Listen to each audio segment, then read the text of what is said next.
Welcome back, everyone, to Half a Clue Movie Review. I am your host for today, Ron, and I am joined here tonight by... Miles. Philip. Rosie. Great to have you guys here. We're all going to be talking about... Oh, I'm really excited to dive into this one. Sorry, I'm already jumping the gun here. Okay, today we'll be discussing the various adaptations of the arguably the most iconic and influential sci-fi book series of all time, Dune.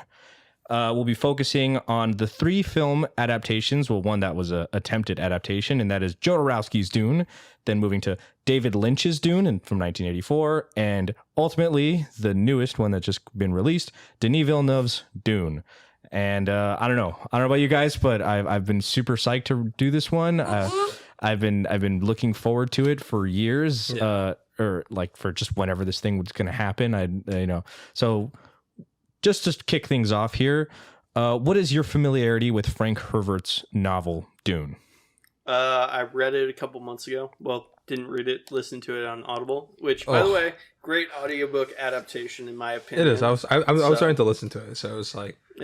As all of you listeners might notice, I listen to a lot of audiobooks. It's one of the quick and easy things to do. And I would suggest subscribing to Audible. If we ever have a promo code, I'll let you guys know. Yeah. Miles has allergies to words, his eyes. So as a result, it's impossible for him to actually consume. I'll back up Miles's thing here because I was very similar boat. I only read the book recently. I was familiar with like the idea of Dune and its like influence on other works, but I only decided to really get into it in somewhat recently before the movie came out. So I also listened to the audiobook novel, but I also have the physical copy as well. But it's great. Okay. I also listened to the audiobook. Oh my god, I feel this is busy Philip's times, eyes you on know? me. I spend like 6 hours a week in my car. Like, I gotta listen to audiobooks. And it was very entertaining. The voice acting was great. I've heard the Dune audiobook is like one of the best. I started listening to a little bit, and it is quite good. I know you talk about Neil Gaiman's Sandman. But I don't know how you do it. Do you do it while reading the graphic novel? Like audiobook? That's can one kind of thing. get into it. And you can visualize I'm saying, you don't? No, that's the whole point of a graphic novel. But it was beautiful. Like, and it's not a 1-to-1 adaptation from the graphic novels. Right, but still, you wouldn't want to just have the pictures, the source, and then...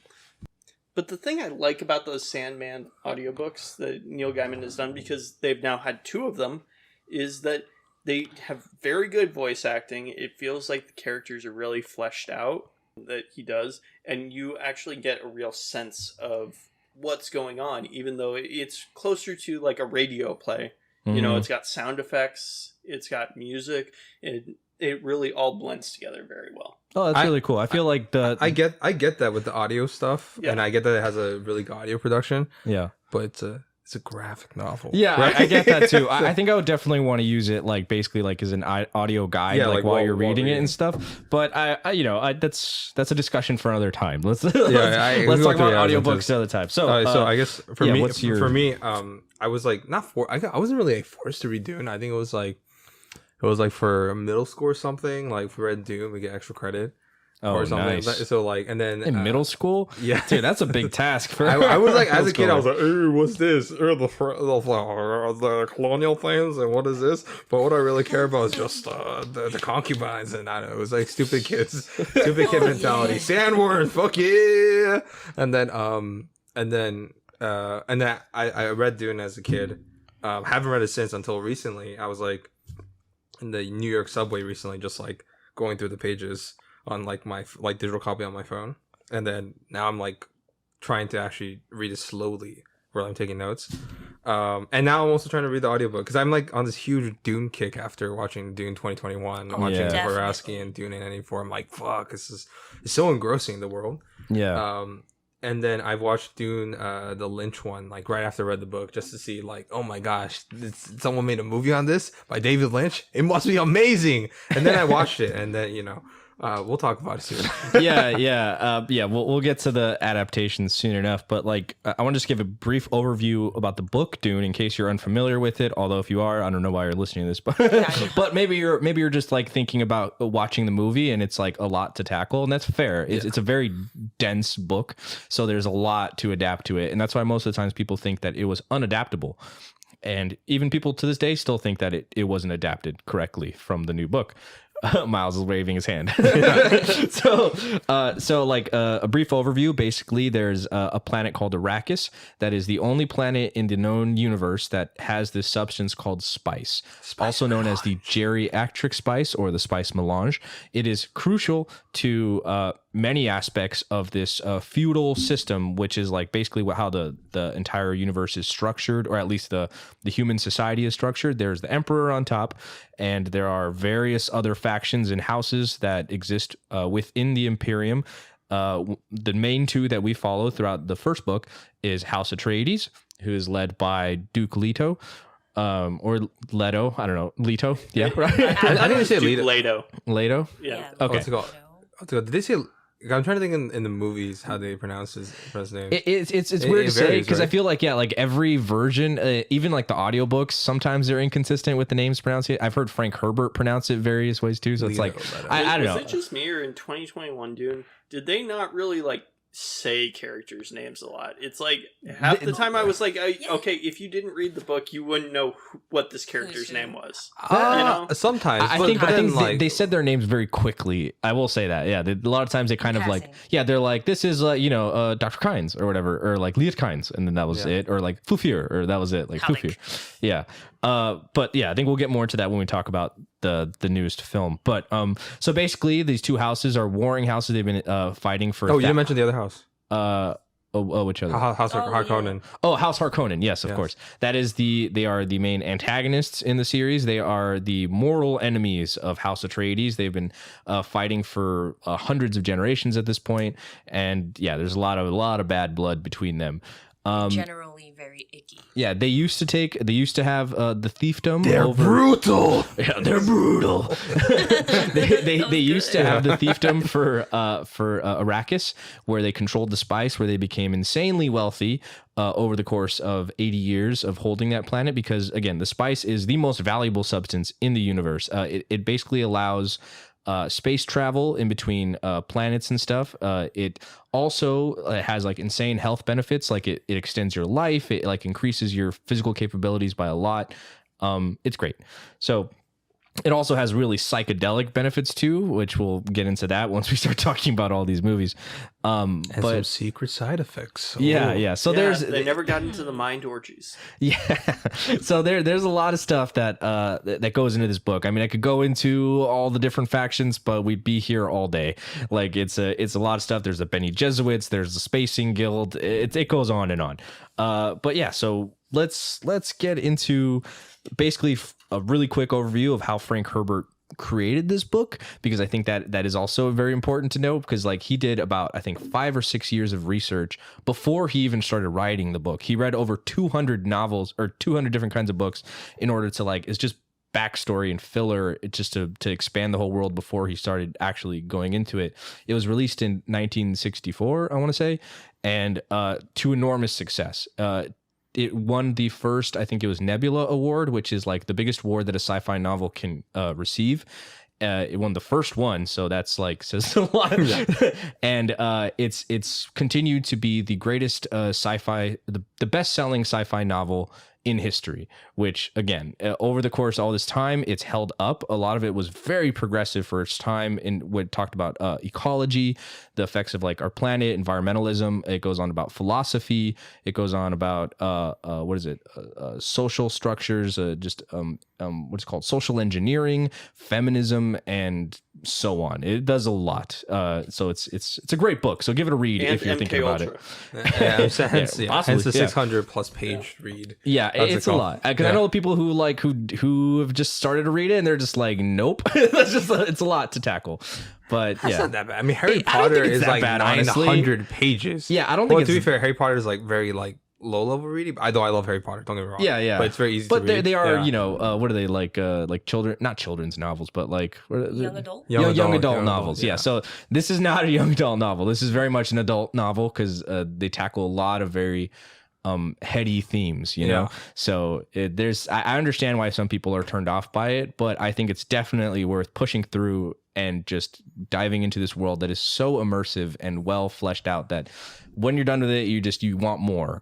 And I think these movies are like just the fact that we have three vastly different interpretations of the same book says a lot. And over the span of, I want to say, why like, there's so many different interpretations is because it's so much world building. Like, Yeah. literally, the book I would say it's 90% world building, 30% actual story. I love the math. Yeah. 30%. I disagree. I think it's 20% awesome. I was gonna say I disagree because I feel like the book, what it does so well, and we'll get into how the films accomplish this, but I think it is telling such a grand narrative and story across, But grounding with the personal story. Yeah, but grounded in with that that little like on a human level so much with these like small characters, which is really in the book they focus on like 3 or 4 main characters, mainly Paul, but he's not exactly the hero of the story. But we'll get into that a little bit later. Well, I guess he technically is, but with the message at the end, which Yeah. they don't cover in the 2021, but Yeah. not even the 1984. Yeah, it's like It might get there. I was gonna say even Jodorowsky's Dune and the 1984 Dune, they go the route of making Paul the hero and just like having him be more classic hero in films. Yeah, like causing hero archetype. Yeah, and then in at least Denis' film, because it's only the part 1, that's also important to know. It's only half of the first book, which I think they're very hinting at what is I think more true to the spirit of Frank Herbert's interpretation of hero archetypes. Yes, because that's also important. When Frank Herbert started off writing the novel, he said that the thing that he had in his mind was he wanted to say that like basically when it comes to heroes or like great leaders, they should all come with a warning label on them that say can be dangerous to your health. And that is very crucial. That is like really the one of the main things, the themes that exist throughout this book is that a lot of times charismatic leaders and noble heroes and stuff, they're human. And they aren't that noble. I mean, literally at the end of the book, he says, "Fuck off, Sandgirl. I'm marrying an empress." Oh wait! You know what? Debatable. Okay. We're gonna talk about that when we get to anticipation for part 2. We'll get into that. Okay, I see the audiobook might have messed up your interpretation. I'm just kidding. I don't know. Maybe it's like Johnny, what are you doing here? Is that how it was in the audiobook? Johnny. Okay. All right. The first not literally, guys. But So first, the media that we're talking about briefly before we get into the meat of the topic was Dune, 1984, directed by David Lynch, or as he likes to say, it's not really directed by him. It's directed by Alan Smithy, right? The common generic name they give to directors who disown their work. Yeah. Lynch hated his interpretation of, or hated the final product of Dune. I think, like he stated in many interviews that, like, now he refuses to talk about Dune. Oh yeah, he doesn't. And then they even offered him many times, like that 4-hour the mystical 4-hour cut, his initial production cut, right? And they said the working assembly, they were like, do you want to make that again? And we'll give you the money. He's like, no. Yeah. Like, nah. Which I think is fair because like he's stressed so much about not having final cut of this film. This is not what he wanted to say or really show, but it came out and it has its fans. And I don't know. Do you guys want to jump right into it? Yeah, let's just go right. Okay, so the brief history into Dune, the development, and what's it called, and how they even got to David Lynch in the first place. Yeah, which I think is a good place to start off with. Is are we gonna go into Jodorowsky's? Oh, well, I guess we'll kind of weave it in. Right? Okay, all right. We'll talk about like Jodorowsky's is crucial to Hollywood adaptation of Dune, and it never happened, but. It's literally the best movie that ever got made. Yeah. That's like what it's commonly known as the most influential film that was never made. Yeah. And the documentary about it, the 2014 documentary, It's a must watch. It's a is fantastic so- documentary. And it's entertaining as Yeah, fuck. Very it's very entertaining, super well done, and the story of the production behind it and everything that led up to it, and the ultimate fail is really engrossing. It's a wild ride. Yeah, And it's kind of Hodorowski. infuriating, It's and just like- but also I don't know. It's completely understandable. understand why it didn't work Yeah, I out. completely understand why it wasn't made. It just doesn't make any fucking sense. As much as I like people like as much as you were like, I want this, you understand, you people say that, but when it's your money on the line, would you really want that? Yeah. It's like, they're like, oh, why can't Doom be like 4 hours, an 8-hour film? I'm like, oh, that's great. I would love a 4-hour Doom Part 1. But if I had to invest $160 million, I'll be like, maybe not. yeah. I think. Oh, Oh, you go. I would have really liked Dune 2021 to be 4 hours and use all practical effects, including like full size, full scale giant sandworms. just genetically engineered Yeah, giant genetically sandworms. engineered giant We'll get there sandworms, someday. Yeah. You know, Yeah, we'll one get day. there. God, there was this one film with the guy from X-Files. And then like that one, you guys know what I'm talking about, right? It's No, it's which something one? radioactive. You know what I'm talking about, right? There's like think this so. weird, like he's hunting down aliens with a group of people. Evolution. Yeah, Oh, evolution. yes, I know Like, they're Evolution, really yeah. It's like weird worms. Don't in they end that up too. using Head Guilty and pleasure. Shoulders? Yeah, Yeah, One I of have the a best- soft spot. One of the best product Yeah. placements in a Oh, it movie. really I have a soft spot for that film. I don't know why. that's definitely one of my fun. favorite like guilty pleasure movies. Yeah. Definitely. Yeah, at the so right time. Okay, so back to so back David to this. Lynch's Dune. So Oh, Rosie, what were you gonna say? Oh, Yeah. yeah. No, if I could choose, Dune would be like 12 to 20 hours long. oh yeah. I mean, I mean, we'll get into it eventually because they're with the The new world is Dune free. coming out. Yeah, they're thinking about making a mini series or various mini series, and I think that. Well, I mean, they're not even thinking. They already like commissioned one. Oh yeah. One specifically for the Benny Gesserit, which Oh, is. that would be awesome. Oh, Again, we'll talk about that. Yeah, When we we'll get into this. it. We'll get into it. All right, so the background for this, how to even get to David Lynch's doorsteps. So, Dune came out, big hit in 1964, and then, and as a result, many people were trying to, adapt the novel, get the rights, but somehow Arthur P. Jacobs, head of AP Jack International, film producer, was able to get the rights for Dune, but he died like 2 years later before the film could be developed. Very sad. That's, yeah. But in 1974, a French consortium led by Jean-Paul Gibbon and purchased the film rights from APJ, and he's also in the fucking documentary too. Yes, along he's with a great guy too. He's Michel fascinating. Seydoux. That guy is fucking hilarious. He's Yeah. like a film has to be a bit of a disaster for it to be a masterpiece. He's like, I love the failure. You know who doesn't?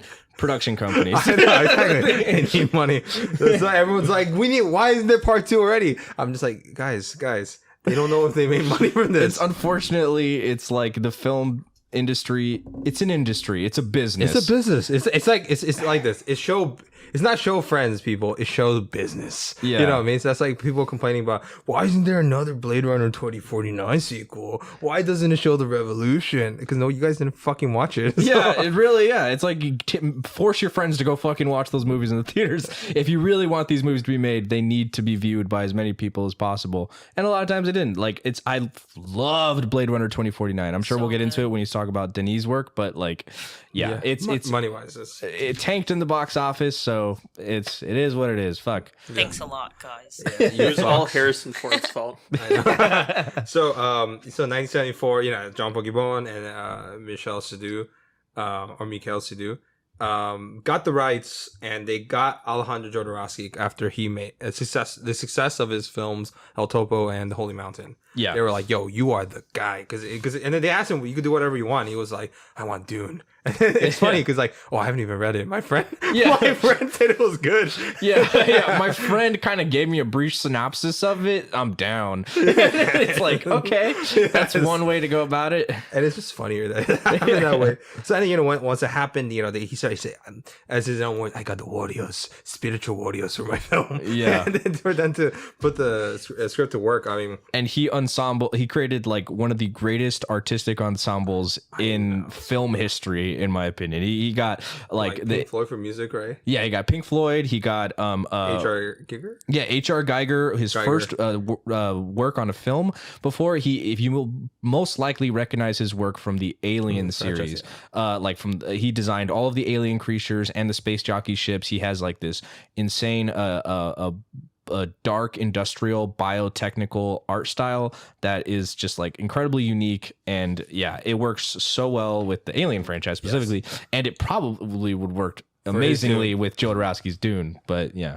that's sad. It's sad too. And then they met Dan O'Bannon, who did the 2001 special Space Odyssey special effects, but he was like, he's too technical and not spiritual. Yeah. That didn't work out. The dude was talking logistics, and then Jodorowsky was like, "Yuck, dude." It was like, you have to be practical. Ugh. And then he visited a bunch of people. Orson Welles, Gloria Swanson, David Carradine, Mick Jagger. Yeah, Mick Jagger was supposed to be in the movie. Yeah. Brontes Jodorowsky, his son, would have played Paul, which is crazy. And then there's Salvador Dali with like. You want to get into that? Yeah, Salvador Dali was supposed to play the Emperor, but the way that they wooed Salvador Dali to be even a part of this film is amazing, because he's just as crazy as Jodorowsky was, artistically wise. Like, they're both surrealist masters of their time. So like he had to go about him a certain way. Like he slipped him a tarot card with like his number on the back or whatever, and Salvador Dali loved that. He was like, "That's awesome. I'm down." They eventually met, and then like there was a whole thing about where Jodorowsky was trying to get him into the movie, and he was basically like, "Okay, fine, I'll do it, but I want to be the highest paid actor in Hollywood history. I want to get paid $100,000 an hour that I'm working on this film." They went to the producers, and then they were like, "That's insane. We cannot do that. Like, it's not remotely possible." So then he's like, Jodorowsky's racking his brain. He's like, "All right, you know what? I got it. How about $100,000 per minute of film, or per minute you're on screen?" And he was like, "Oh, I love that. Like, that's amazing." And then they're like, "How long is he going to be in the movie?" He's like, "Probably," he's like, "at max 5 minutes, but most likely 3. And it's like, he gave ridiculous requests. He was like, "For my scene, when the Emperor's on screen, I want there to be a burning giraffe in the background." And then they're just like, "Okay, yeah, we can do that." How are they going to do that? No idea. But they're just like, "Yeah, we'll figure it out. Fuck it." And it goes on. This film. You didn't even mention the robotic double. What's it called? Like, when we can't afford Salvador Dali, we get a robotic doll version of it. And Salvador is like, "That's fine, but as long as I get to keep the robot." It goes on. They got Orson Welles. They wanted him to play the Baron, which is perfect. That would have been perfect. So good. Again, the Baron at this point, Orson Welles was burnt out with Hollywood at this point. He was just kind of done with it. He basically met him at his favorite restaurant. He like bought him his like a really nice bottle of wine that was his favorite, and he told him like, we'll feed you at this like restaurant every single day if you'll be in this film. And he was like, "All right, sure, I'll do it." So it shows all the and the documentary, again, you just got to watch it, because it's so fun. Yeah, so I'm not doing it any justice here, but you got to go in there. The longest shot ever. I love Orson Welles. I loved his shot in Touch of Evil, but I wanted to one up it. And it's like starting from like the beginning of time and space, and it goes to random planets, and only to end up in like backyards. And they go into it too, because the one thing they do address in the film is it was so ahead of its time that technically they just weren't capable, or probably would not have been capable, to pull off like 80% of the stuff that they wanted to do in the film. Would it have been incredible if they could? Absolutely. It would have changed the landscape of like of film history, if it had. In a way it did, because again, that's like probably the most important thing. What happened to it eventually is that it influenced countless other films, from Indiana Jones to Terminator. Like it's everywhere. And it was like oh gosh, it was like even like some of the stuff they used on that was like they reused it for, we talked about Alien, right? Like H.R. Geiger. Yes, yeah. And then some elements of Star Wars, Flash Gordon, The Fifth Element. Apparently, also they like apparently like he legit just stole ideas. He tried suing them, because Jodorowsky is a bitter man. Oh yeah. And he seems so full of like energy and love, which is like exactly what you want from like a filmmaker, and just passion. But also it's like you see why he kind of burnt out in Hollywood, because you have to be able to reel it in, and work it through. Like I think Martin Scorsese once said that he's like angry all the time while making filmmaking, but while he's making films, but he has to channel it and like know when to use it. Jodorowsky's all emotion. He's just like he was all over the place. It's very extreme. Yeah. That's why he loves Kickstarter. I mean, sometimes we need that in cinema, and I think that's Absolutely, something that indie Oh, yeah. cinema does really well versus Hollywood cinema, because it's not as corporate. There's not as much bureaucracy in it, Yeah. so you can be more emotional. You can be more out there and try things that aren't necessarily going to work well, but sometimes they end up working amazingly, and it Yeah. changes the landscape of cinema. Yeah. Sometimes, yeah. It's just the only downside is that, like, as much as these revolutionary indie films are there, just like nobody watches them. Yeah, Let's be honest. Especially now, during that's COVID the time. biggest part. That's like the biggest challenge is getting that audience, finding that audience. And in a way, I think now it's like a weird contradiction, because now more than ever, it's easier to like get your film to other people, get your like films, your weird little indie films. Like it's easier to like to spread them all across the world, and so people can see them. But it's harder for people to watch because of oversaturation of content. Yeah, because there's so much shit out there. So then people are more likely like, nah, I'm gonna watch, stuff that I know, like Venom 2. I didn't even like Venom 1, but let me go see this, right? Yeah, I like Venom as a character. There's red Venom in there, right? Yeah. Well, anyway. Okay, so like back to this, like it failed spectacularly. One of the big things that was a big controversy was his phone book of a script would have made a 14-hour film, or 10 to 14 hours. Yeah. I would have watched it. And I would too. What's it called? I would have loved that shit. Oh, yeah. That would have been amazing. Yeah. Yeah, as a financier, fuck no. But yeah, I would have loved to watch it. Hey, that's Yeah. what intermissions are for. You know? Oh yeah, good. Just Like set aside one a showing. whole day, go to the movie theater. You know, That's Series. but they had originally $9.5 million budget, but $2 million was already spent on pre-production, and they were like, okay, fine, maybe we need $15 million, but they couldn't get the last $5 million because nobody was like looking at this like, what the fuck. Yeah. So the studios were like, do you want to cut this down to like a 2-hour film? He's like, fuck no, how dare you? And then it's like, okay, has to be 10 to 14 hours. yeah, so it's just like, and as a result, the rights lapsed, and then 1982, Dino De Laurentiis, who is a mixed bag Italian producer guy, one day we'll get into his history. I mean, aren't they all? He's like, what's it called? You guys, I think his name is John Paul, the guy who wanted the spider in the Superman movie. Yeah. John Peters. He's like Italian John Peters. So what's it called? He bought the rights for Dune, and he brought it to David Lynch. David Lynch never read Dune, but he read it, and afterwards, like, fuck yeah, I want to do this. This is my shit. Yeah. Little did he know that he met Italian John Peters. You know, so he couldn't really do much.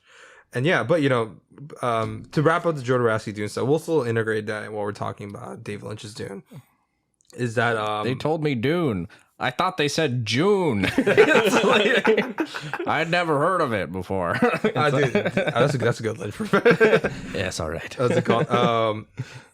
Good thing is, and I haven't read this. I actually do want to read it, but apparently one of the greatest graphic novel series of all time, the Incal, came back because the guy who made the storyboards, the 3,000 drawings that he made for Jodorowsky, John Mobius Giraud. Legendary comic book artist. Yeah.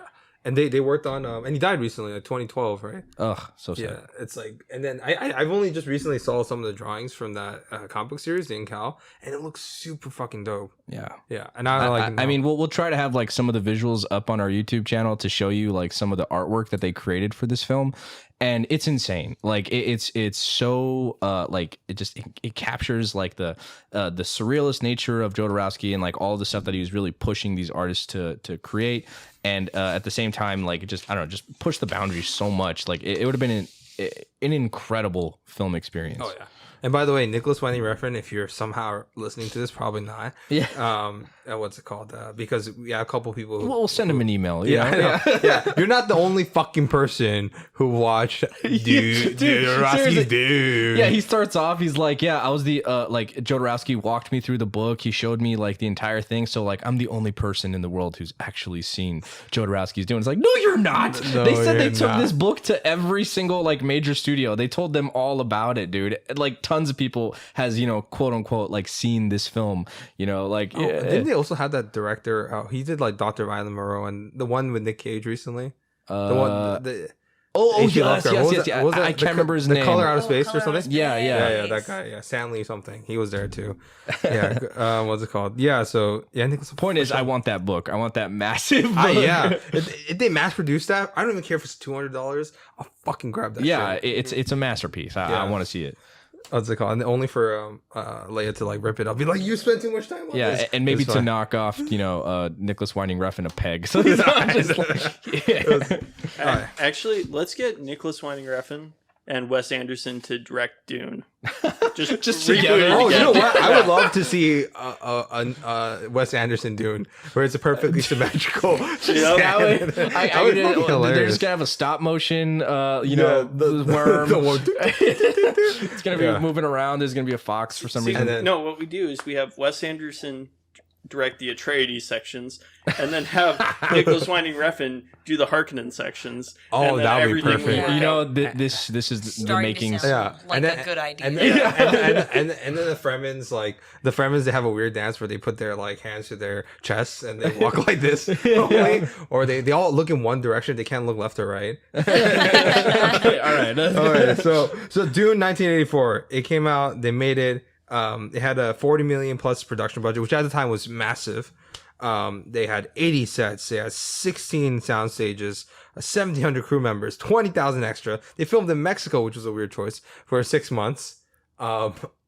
For deserts and all stuff, but mainly it's not Yeah. because of the locale. It's more because of money. It was like good favorable rates. Yeah. And you could tell like it was shot on a lot of sound stages. Give me Steven Spielbergo. And apparently, like, it was so bad that the place they shoot, everyone got food poisoning, and some people got like stuff stolen and shit Oh, because no. they didn't do the proper research in what areas of Mexico they could shoot. And this is classic Dino. And they made it and they came out. So what did you guys think of Dune 1984 by David Lynch? I loved it. It was the best adaptation of Dune that I have ever seen. Oh, okay. Let's go to you, Okay. Rosie. Rosie, you're so mortified by David. You didn't like the redhead Baron Harkonnens or anything like that? You know, You didn't I'm like sorry. Sting? How can you not like Sting? Wait, hold on. Let's give Rosie a chance to speak. I know, we're just accusing Rosie of It's stuff. okay.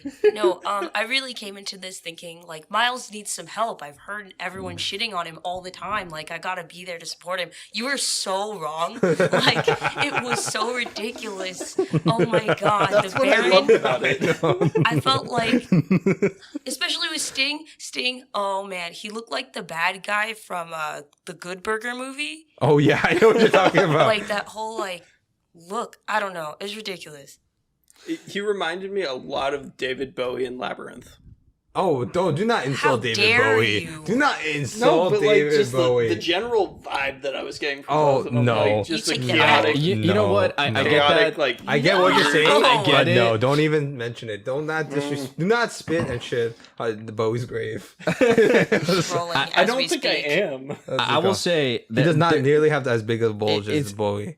it's weird with this 84 version. It's just like it's a ride. It's a bit of a wild ride though, from like start to finish. The kind that makes you nauseous. Yeah. Parts of it, yeah, definitely make you nauseous. Other parts of it, like it's parts of it I actually kind of loved. Other parts I couldn't stand. I understand why people do love this film, and I totally understand why people hate this film because it's like it's strangely faithful to the book, like in a lot of senses. Like there's a lot of the dialogue that is straight out of the books. There's even like the what's called the internal dialogue, like the voiceover and everything, straight out of the books. There's like scenes that are pulled out from there, and other stuff that is completely glossed over, which I don't understand. Like the Fremen, like they really are not given any kind of depth at all. They're just there. There's weird stuff that they changed, like the weirding way, which in the books is it's a specific kind of martial arts style that is the Bene Gesserits use that like it used at like almost a superhuman level, like it allows them to fight like really, really well. But in the books or in this film, it's just like a weird little sonic blast thing. They're just like,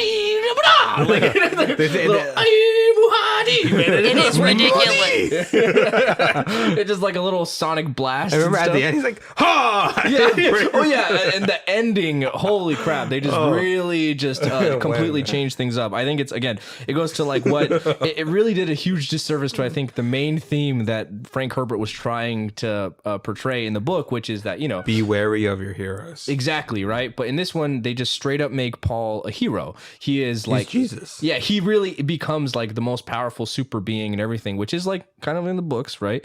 Except that he's ultimately the good guy, and also they give him like legit superpowers where he's like has a sonic blast with his voice where he just goes like, you know, he has the Skyrim call where he just like cracks the earth like beneath, and then he makes it rain on Arrakis for some reason and turns it into like a Somehow. water world. And it just ends. Yeah, it just ends somehow. after. I actually thought that raining on Arrakis part, to me, that was the biggest just kick in the gut from that movie. You know, in terms of the book, because like the whole entire theme with the Fremen is like they're putting generations of work in to help build up Arrakis by storing away water, by creating these sites where things are blooming and things are blossoming. And they didn't even get into the whole environmental aspect of you can affect change in the world if you put your mind to it, but it's going to be really hard. And a big part of it too, again, the Fremen, they make it very clear that they're putting in these generations of work, like you said, like they're storing all this water, like millions and millions of gallons of water.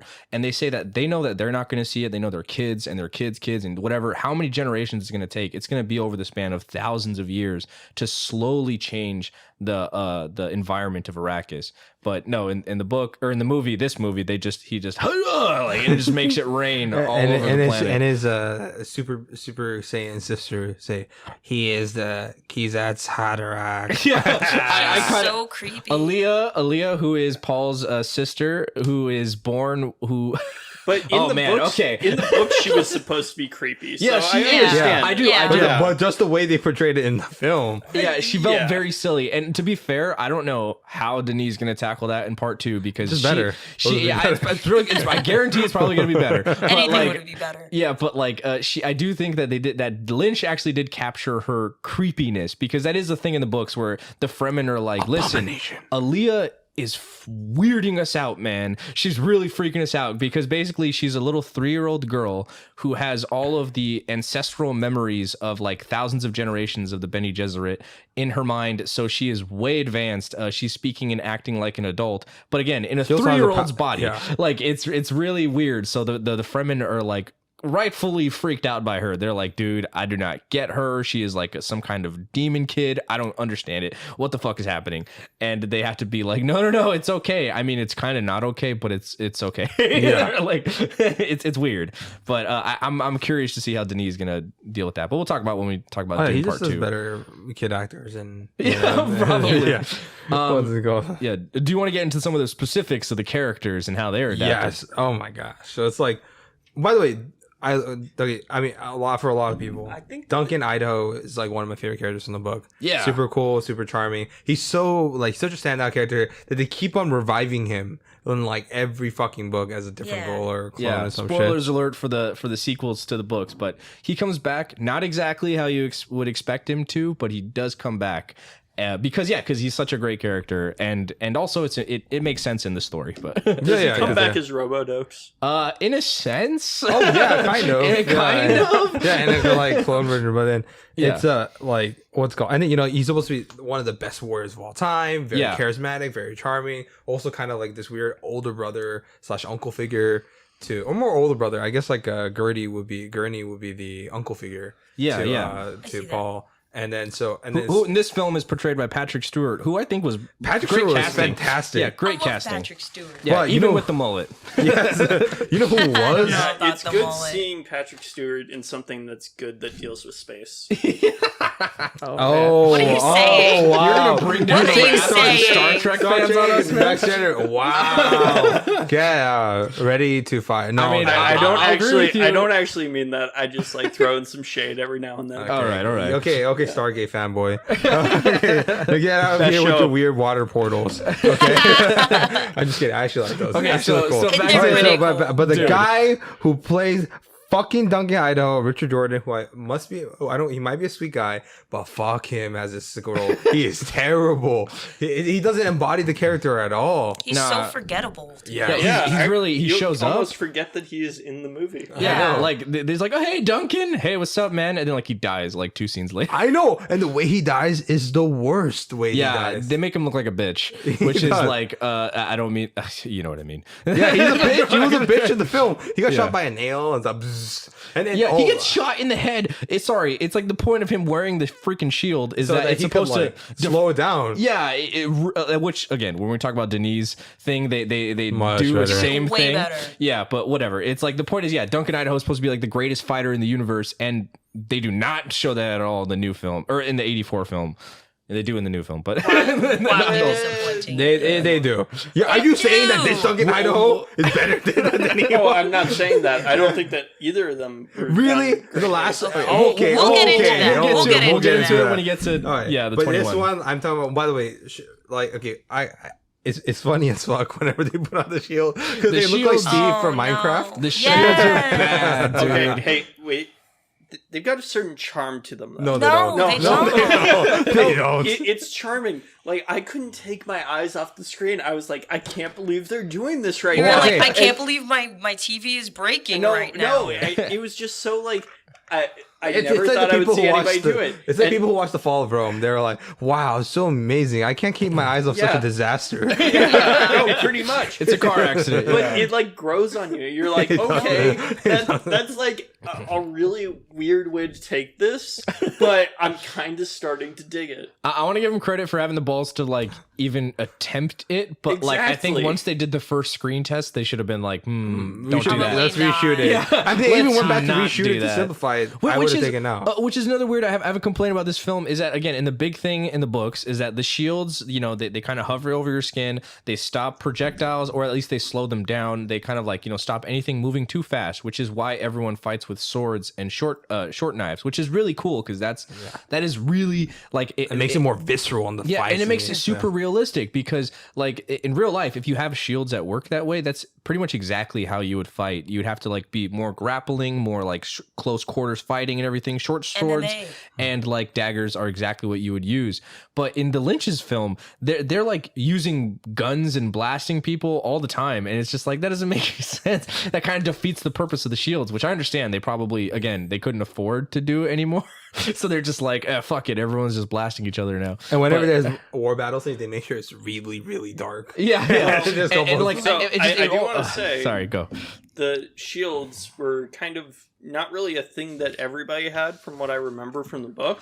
And also, once you're out in the desert, having a personal shield, like they even say, it's like a death sentence. No, that's true. You That's know? true. No, But- in the shield because of the yeah. vibrations. But yeah, what we're but trying in to the think. desert, they're not supposed to be using the shields. But like in In the the hallways, hallways? and like inside where you can, where it makes sense that you would want to protect yourself from a gun blast or whatever, makes sense. You would want to use them. They didn't even. I don't think they even try to show the laser guns or laser guns as they're called in the books. In Lynch's Dune, I mean, maybe those like blaster things are supposed to be laser weapons. I don't know. But but they tend to use the just the blaster weapons. Like all the soldiers are walking around with guns, which again really annoyed the crap out of me because in the books, all the soldiers have swords. They have swords and short swords and like daggers because that's what you're using. That's what's that's like. It's like why even bother showing Paul training if everyone's just gonna be like, here, no, wait, use a gun because that's way more crucial. Yeah. Whatever. And that made I think what's called the Emperor's elite troops is a Sardaukar, Sardaukar. Sardaukar. Like those ones. Like by the way, when we get to the knee, we'll talk about the chant. Oh, also, Yeah. they didn't get into the origins of the Sardaukar. In this one. Yeah, in the this one. 84 one, no, Yeah, they in the don't 84 even one. matter. There's No. there's no emphasis at all. I thought it was very important because that sets up the whole storyline of like House Atreides trying to build their own army to overthrow the Emperor Yeah. and the conflict with Harkonnen. It felt like just in general the actual overarching conflict that was going on wasn't captured very well. No, it was No. pretty much kind of just glossed over. Also, I think the biggest like misstep is how they portray the Baron and the Harkonnens Oh. in general because No. the I Harkonnens loved it. I- I thought it was I- so goofy I was gonna and so like it wasn't just to 11, it was to 12. They all look Okay, like different bad versions, like redhead versions of Gene Wilder. dude, they should have had Gene Wilder in there. I know at this point, and, like if you're Yeah. gonna go this ridiculous, But I think Gene Wilder's like a He has standards. better actor. Yeah, he Yeah. would have been like, no, I'm not doing that. It's like that scene where Vladimir Harkonnen's just getting his like pus Yeah. poked or whatever. I was like, oh my god, this is so weird. I love it. It's like again, it gets to the point where it's just it becomes pure camp, and Exactly. that's the part where I enjoy it, where it's just like, all right, fuck it, we're just not trying to do the book stuff because the Baron in the books is supposed to be like a super genius pretty much. He's a master tactician. He's the one really kind of like pulling a lot of these strings and stuff. He's kind of using the Emperor as much as the Emperor is using him, and he's like basically trying to figure out how he can destroy the Atreides while he's also trying to figure out how he can eventually usurp the Emperor. So there's like a lot of moving things going on. He's got like, you know, plans within plans, right? Plans? Yeah, plans within layers upon layers. Yeah. I mean, like he even what's it called?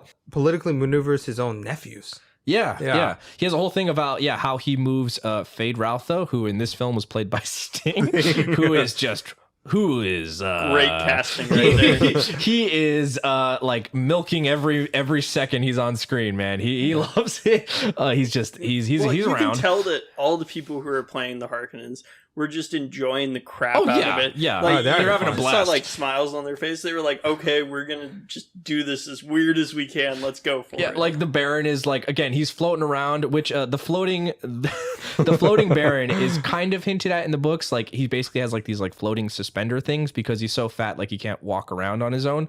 But and apparently that was part of Jodorowsky's plan, was to have the Baron floating, actually like, you know, levitating around.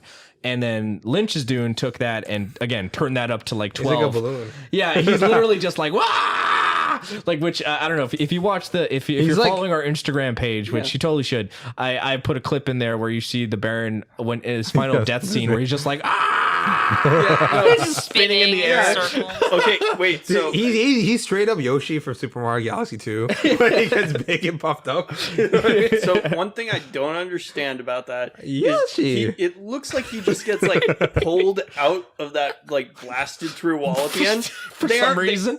I mean they're in a spaceship, but it's not in space. No, yeah, it's like- one of the most ridiculous Wah! deaths. Yeah, he gets blasted out in space because again, Aaliyah stabs him with the Gom Jabbar, which is supposed to kill you instantly. Like that's a big part of it, but it doesn't. He's just flipping out. He gets he's immune sucked to off. Poison, though. He gets sucked off into well, he's not in the film. Not in the film. Not in the book either, actually, because. I thought that he had like tested so many poisons on himself that it's like fucked up his body, but he can pretty much survive like most poisons. No, well, maybe he has. I don't remember that specifically, but I do know that in the books he does actually get killed by Aaliyah with the Gom Jabbar, and he dies like instantaneously. It's exactly how it's supposed to kill somebody, just and they die. So he doesn't have that goofy scene, and then he flies off and then gets eaten by a sandworm. You know, I'll say it's very satisfying. Ba-dum-bum. It's satisfying in the film, in this movie, because he's so just campy like and just ridiculous. disgusting and ridiculous, and he's just like he just floats over to his slave boy and pulls out his little heart plug and is just rubbing his blood All over his him. face. It's like, oh man, It's so, it's so like, funny. he's a theatrical. Power Ranger villain, you know? Like He looks like one. yeah, it's He ridiculous. floats like Yoshi. Yeah, Can we talk about the cow scene? the cow. Oh yeah, the cow. He brings in what is it, Beast Roban, because they have a Yes. cow suspended up and they're just like tasing it or burning it for whatever reason. It's like two little kids doing it too. Yeah. And then like the by the Beast Beast Raban, super like miscast. Oh yeah, absolutely. The Beast Roban just pulls the tongue out of the cow and immediately just starts munching on it raw. And like the smile that he just has on his face the whole time. It's like that fucking like idiot smile. He's You know, probably that some laughing people the have. entire time. Yeah. He's just munching on it, and then the Baron floats over to him and is just like rubbing his face for some reason. Literally like Oh, my sticking God. his fingers into his mouth as he's Dude, and chewing it- on this cow tongue. And you know like, what? And Yue. Oh my gosh, Yue. Yeah. Oh, The casting of Yue and also just like the handling of Yue. insane eyebrows. He's got eyebrows for days. Not the only no. one. A lot of Yeah, people for some reason, crazy eyebrows. okay, all of the Yue M didn't tats- have that insane He had eyebrows, insane but eyebrows. yeah. What are you talking about? Yeah, He we're did heavy. have. The He had The weird ass Mentats eyebrows. had the The really Mentats weird- had like wild Yeah. eyebrows. Oh wait, Twice shoot! the I'm size of sorry. his Yeah, I was the talking Mentats about. had Mentats even really weirder had fucking eyebrows. bushes. I had Yeah. I had a cross between Fufir Howitt and Dr. Yue. Sorry. No, actually, you know what? That's one of the things I do like about this film more is I like to an extent I like how they how you get a little bit more of Dr. Yue's betrayal and how he actually kind of feels bad about it, and you see him like kind of like, you know, he's crying to himself. I'm like, okay, I get that this is like it feels more tragic in this. I mean, it's surrounded by all this ridiculous campy stuff, but I like showing Yue's like betrayal, like it felt more effective. I was like, oh, this does seem like a little more heartbreaking, like a little closer to the book too.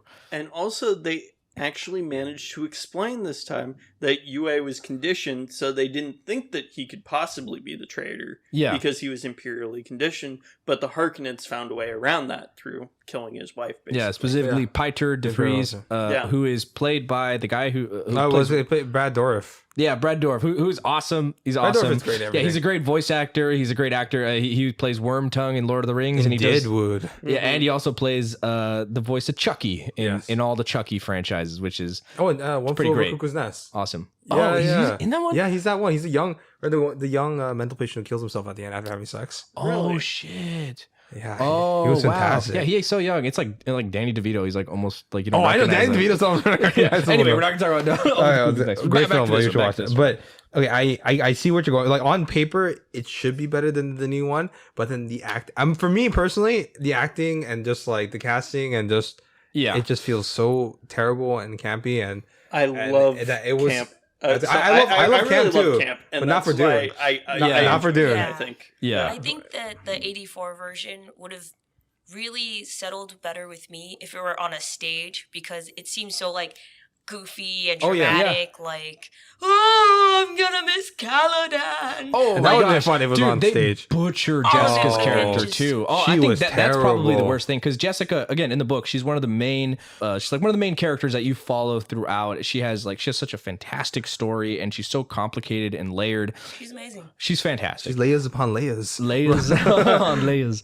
But not in and this. like in the 84 Dune, she's just like, oh, like, Leto, crying all the time. Paul, Again, Alaya. she's a Bene Gesserit. She's supposed to have like insane training to be able to like control her emotions, and she still feels them as much as any other person, but she knows how to like manage them, and how she's to reading deal with it. people. She's super smart and like extremely well educated. And in this film, like again, they're like as they're leaving Caladan to go to Arrakis, she's like crying in bed, just like, I'm going to miss Caladan. Oh, I know. Yeah, she's like, so Yeah. much. it flashes back to like her hugging Leto after sex. I miss Caladan.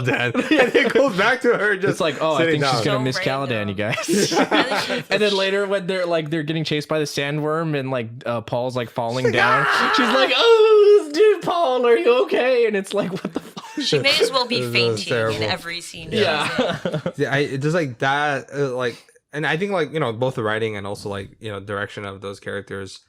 I think like I don't even know if how much of it is Lynch, because I feel like he got real fucked over on this. I don't blame this on Lynch. No, I don't put this Yeah. on Lynch at all. Like you can see some of the stuff where he like his vision and his style kind of pulls through. Like again, a lot of The dream sequences. Yeah, the dream sequences, even the opening scene where it shows the Emperor and you see the Spacing Guild with like the the Spice Navigators that would like their like the weird fucked up fish thing, which is a thing in the book, which is not introduced in the first one. Later you find out that like basically they mutate their bodies to the point where they are hardly even human anymore, and that's a big part because they float in this like fluid like spice filled containers. Like so a spice fish tank for a mutated person. yes, because again, that's a big part of it is they need the spice to be able to navigate through space, to be able to basically have glimpses of the future so that they know how to not just, basically go through a black hole or like an asteroid or a planet or something. A lot kind of like, light speed and like in Star Wars, which we'll get to that too, how much Star Wars is influenced by Dune, but like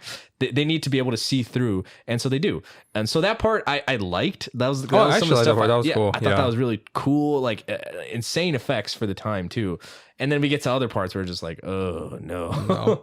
like the spice visions and stuff. I think a lot of those visuals were so cool. Like just trippy is like he's floating through after he drinks the water of life, and you see the hand of God and like all this that part crazy was cool. shit. You see the fetus, which is like, oh, I'm getting Eraserhead flashbacks now. Yeah, Like, and that part I think like that's the only another thing they allowed his vision to go through. Yeah. But everything else probably not. But no, yeah. That's another reason I think that Jodorowsky's Dune would have been just absolutely amazing, is because those visions and stuff would have worked really creatively. With Oh this yeah, stuff. yeah. The Yeah. entire film. Jodorowsky said specifically he wanted this film to give people the experience of being on acid without having to Oh, yeah, I actually remember take that. the drug. Like, he don't take wanted- the drug, but I want you to make feel like the drug. Yeah. I love that one of the things in that film, in that documentary, when he met with the art design guy or the special effects dude, he showed up to him and he gave him a joint that he had laced with like acid or something, and then they start talking about the movie and he starts tripping balls, and then he's like, "Oh, I'm so in." Like he's like this.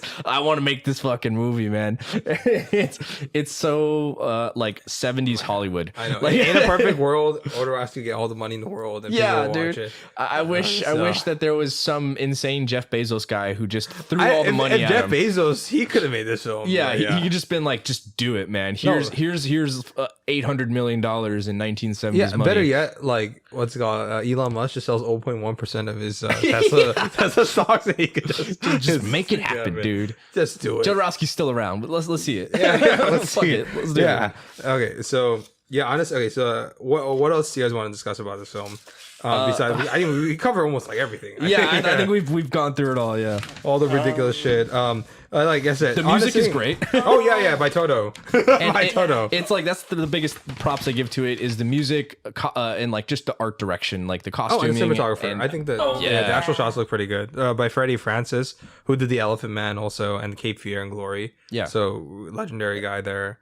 I had such a good time going through all the stills to be able to post and to use for this video that like it's just there's so much there that like all three of these adaptations are just visually stunning, which is what's so fun about this series. It's impossible not to get visually stunning from like a book so descriptive. Yeah, and just as Dune. rich, man. It's just If They're you, just deserts. that's what I'm seeing like some bad. Okay, we'll get to Denis Villeneuve when we're Hey, talking about bad Star takes. Wars, take a hint. That's how you do desert scenes. Oh, that's this fair to an extent. Nah, Yeah. I think Star Wars does a pretty great job. of oh, capturing desert. I think the original trilogy, yes. Yeah. Sequel, we'll get to that. Prequels? Prequel. Prequels? Now they're just in CG deserts. The prequels have actually grown on me over time. Yeah, well, we're not Well, getting we're not into going to Star talk Wars. We're about not that. talking to- We're talking about okay. We're not going to get final ratings. We're going to save that for the end when we Okay. compare Yeah, them. okay. So let us get to the meats, the creme brulee of our discussion today, which is Dune 2021, directed by the master, the one and only, who I think is one of the best mainstream director. Yeah. Yeah. Right now, he is my favorite film director working right now. He's the guy that like every single film that he comes out with, I've loved. I've liked even more than the previous ones. It's like, oh, it's so good. Like from Blade Runner 2049 blew me away. I remember because after I mean, do you guys want to get a quick overview of like our knowledge of Denis Villeneuve's work and stuff? So, Okay. Denis Villeneuve is what's called a French Canadian filmmaker. He rose on the scene with films Montreal. like, with August 32nd on Earth, Maelstrom. But then Polytechnique is that one really, he always is boundary pushing, content pushing, very edgy material for stuff. Polytechnique is about basically like a university shooting, and he depicts that for like 30 minutes in the film. And it's and then after that he did Incendie, which is a 3.5-3 hour film about like incest and multi-generational breeding and war and stuff. and It's yeah, wild. and like how hatred can like and how it can echo across generations and stuff. And then Americans first got to really know him, so that like kind of took him to like foreign countries. And then Prisoners, that's when like that's for me, it was the first time I watched a Denis Villeneuve film, and I did backwards on his stuff. And that one was like, I was like amazed. Well, like how it looked, how it was directed, like the feel of guy, because this is a very basic story, but just presented like excellently.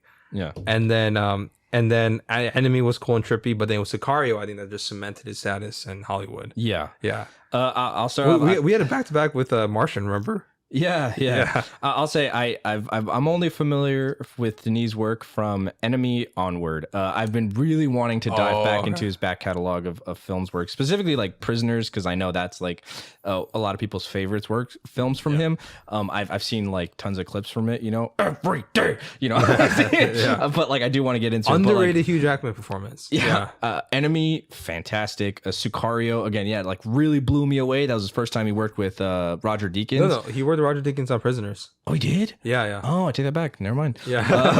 But I think that's like, but I think he did an even better job on Sicario. Yeah, Sicario, visually stunning. Like just the story just pulls you right in. And that's a Taylor Sheridan too, right? Writing the script. Yeah, that was just like a power trio right there. And then Arrival, which again really like just it's completely different than Sicario, but a lot of like those main themes. He talks a lot about identity, right? That's like a big theme throughout all of his films. Search for identity. Blade Runner 2049. By the time like when Arrival came out, I loved it. I was like, this sci-fi shit is awesome. This is the first time I'd see him do anything sci-fi. This was the first time he did sci-fi. But he obviously had that like sci-fi itch. That love. Yeah, that like he had that deep love for sci-fi, which he started with Dune, like since he was a kid. And then when they announced that he was going to make the Blade Runner sequel, I was like, that's perfect. I literally can't imagine another director who I would want to be able to tackle this project. And he knocked it out of the park. Exactly. Yeah. Not in the blockbuster sense because nobody watched it, but it was an amazing movie. And then he eventually did Dune, which I was a little worried about Dune. I was like, because like luckily it was already like, that thing of like when the film like takes a little too long to make, but they see like how bad your last film did and they cancel it or they make changes. I love that it was already too late. They were already shooting, they were already filming. They were like, we just have to roll with the punches on this one. Yeah. What about you, Rose? What's your relationship with Denis' works? So I have seen, don't hate me. I've seen Arrival, Blade Runner 2049, and now Dune. I don't like really remember that much of Arrival, but I remember liking it. Oh yeah. Blade Runner 2049 though, amazing. It's so great. I kind of love it. I want a Blade Runner tattoo. Yeah. Second best Blade Runner movie of all time. Yeah. Ooh, you know what? I'm not gonna say anything. Dude, those are when we talk words, about man. it. Yeah. I'm not gonna say anything, but I have a hot take regarding Blade Runner 2049. And no, I love the film. I'm talking about in terms of how it compares to the first one. Yeah, I know there's a lot of people who do love 2049 more than the original. The original has like such a deep place in my heart that I know it is. It's so hard. good. Yeah, that's that like was one of the first way different though. it's a adult sci-fi films that I watched because I wouldn't consider Star Wars to be adult sci-fi. No, it's not. It's fun for the whole family. Yeah. Like I love Star Wars. Like I also really do have a huge soft spot for Star Wars. Like I think most people do. Yeah, a lot of people do. But like except Miles. But it's a completely different take. It's sci-fi fantasy. It's meant to be like more. It's not even sci-fi. Some people consider it just space opera. Yeah. It's more fantasy than it is sci-fi, but it's a completely different kind of sci-fi. Yeah, I remember when I just at the very least we watched what's it called. Both Sicario. Did we watch Arrival 2 together or no? Was it? I don't know if we watched Arrival together. I think I watched that one on my own. Oh wait, actually. no, you did, and then we talked about it after. Yeah. But I remember watching Sicario and just walking out being like, "Holy crap, dude, that was awesome!" Like I can't wait to see this guy do anything else. Because we weren't that excited because we were more excited for like The Martian or something. Yeah, we watched The Martian first, and afterwards like we'll watch Sicario and we'll see how it goes. And we're like, I started my love affair. Eventually, I went back and I watched The Enemy, and I'm. It's like this way with like musicians and a lot of filmmakers that like I'll see like their most popular stuff first, and then I kind of hold off to wait to go do a deep dive into like their earlier works and their other stuff. But like it's always there. It's just like a little thing. It's like I'm gonna treat myself. I'm gonna watch an early film or listen to an early album of their stuff. And so I'm kind of doing that with him. Blake actually forced me into watching Enemy, but it was enjoyable. I liked it. That was I can't remember if I watched that or Sicario first though. But I've seen Sicario, Enemy, Blade Runner 2049, and Dune. Oh, I would say also big shout out to Joanne Johansson, R.I.P. Dude, he did like Sicario to Sicario, Arrival. I think he did Prisoners and Enemy too. Yeah, but like he did like parts of Blade Runner, I think, before he passed. Yeah, and then I honestly I would have loved to seen like if he did Blade Runner completely. Yeah, like because I think in my opinion, as much as I love Blade Runner 2049, even as much as I love the score for Dune, I think his stuff on Arrival, Sicario, it's just so unique. That I think it's my favorite scores. He represented to me a lot of the new wave of filmmaking. Like I'm trying to think right now, I can't think. Like basically scores and like just like music and film. Like he was like really pushing it with Sicario and Arrival. That like stuff that I was just digging so much. He used xylophones. Yeah, he used xylophones to give tension in the film. That's crazy. I still go back and I listen to the soundtrack from Arrival all the time. Yes, just because it's so fucking good. It's like it pulls you in. It feels alien. It feels like nothing you've really ever heard before. It's so good. I can't imagine. None of us can imagine what like it would have sounded like if he had done Dune. But I would have. He was so young, 48. Yeah, it's really tragic. Oh. Actually, I got a fun experience I want to bring up that I just remembered right now. So both Blade Runner 2049 and Dune were films that I watched while flying on planes. Oh my god! Oh my god! Miles, you should have saved that for later. We were gonna get into the experience. Go to the theater. Save that, Miles. I will. We'll talk about that in a bit. Okay. And, by the way, also, I thought his name was pronounced Dennis Villanueva. Oh until my today. god! Oh my god! I have such a hard time pronouncing his name. Yeah. Oh, I get it. I get it. like practice. Yeah, you get used to Because it. like when I watched, it was like There's a lot of vowels. Well, it wasn't some that. It was like Wow. South by Southwest, and you have this like super like it was like, well, welcome Denis Villeneuve. And I was like, what the fuck? He's French. He's Say his French name. Canadian. So. Denis Villeneuve. Because it's just supposed to be like two syllable Villeneuve. Villeneuve. Yeah. You know how the French are. Villeneuve. They put all the syllables in there, and you're just like, ignore those. Don't worry. Ignore the letters. We add that for visuals, but not for actual. It's just for show. films. Actually, it's like less substance, more visuals, just fine. You know what I mean? What's it called? But he's French Canadian. So yeah, Jason. By the way, this is you could label this as the Denis Villeneuve jerk off scenes. Jerk off section. Yeah. What's it called? We love. And then Denis. now the actual actual review dude. Wait, we're starts. supposed to like him?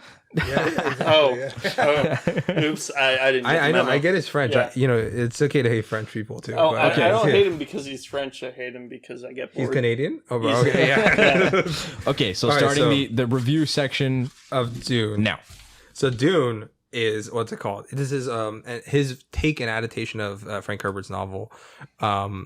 And if you look at the cheat sheets, I didn't put based on Dune by Frank Herbert on 1984. I've only put it on 2021 because this is the only one that I feel like actually does justice to the This novel. is no. Oh. This is not a faithful adaptation. Oh. They cut out What? so much. Bro, It's literally there's like not even part 2 yet. it's like There's not asking even part for 2. it's like asking for a beer and then somebody hands you a little wine spritzer. Oh, wait, Okay, no, you know what? no, You know no, what? that's Okay, not, that's okay. this. That's We'll get different. into We'll get into adaptation. That is that part Let's of our just outline. do the overview. Yeah. All right. So sorry. Dune. All right. So what's it called? But it only covers the first half, particularly up until the point he meets Chani in the novel, and the that's it. Fremen and stuff. Yeah, And that's pretty much it. It's really they even go Dune Part 1 the beginning, and I like that. Yeah. I like that it automatically sets it up because like immediately I was watching with Leia and she was like, "Oh, what? There's gonna be a sequel?" I'm like, "Yeah." Hell and then, yeah. And then she was just like, "Oh, like she At the was like, time, we didn't know if there was gonna be, but now there is. Now there is. They were teasing our balls too. They were like smacking a little bit. You want a sequel? You want a sequel? You gotta go watch it. You gotta go You watch like it. I know. You like that? You like a little butter on your balls? so and it came out, and I gotta say, holy shit, it blew my balls apart. It was fucking Back to the balls. amazing. And I watched this. I made sure to watch in IMAX, laser 4K, and then just not super front. Like, oh my gosh, it is transformative. experience, if nothing else, especially watching it in the theater. Miles. In the theater. Miles. It took me back to like when I watched like Lord of the Rings, like the Two Yes. Towers, or like Return of the Kings in theater. I've not had experience like that before. I was Yeah. like, whoa. Yeah, Yeah. Like, it blows your hair back. It's I think actually, you know what? Probably the closest thing, the most recent thing that I can compare it to is probably Mad Max.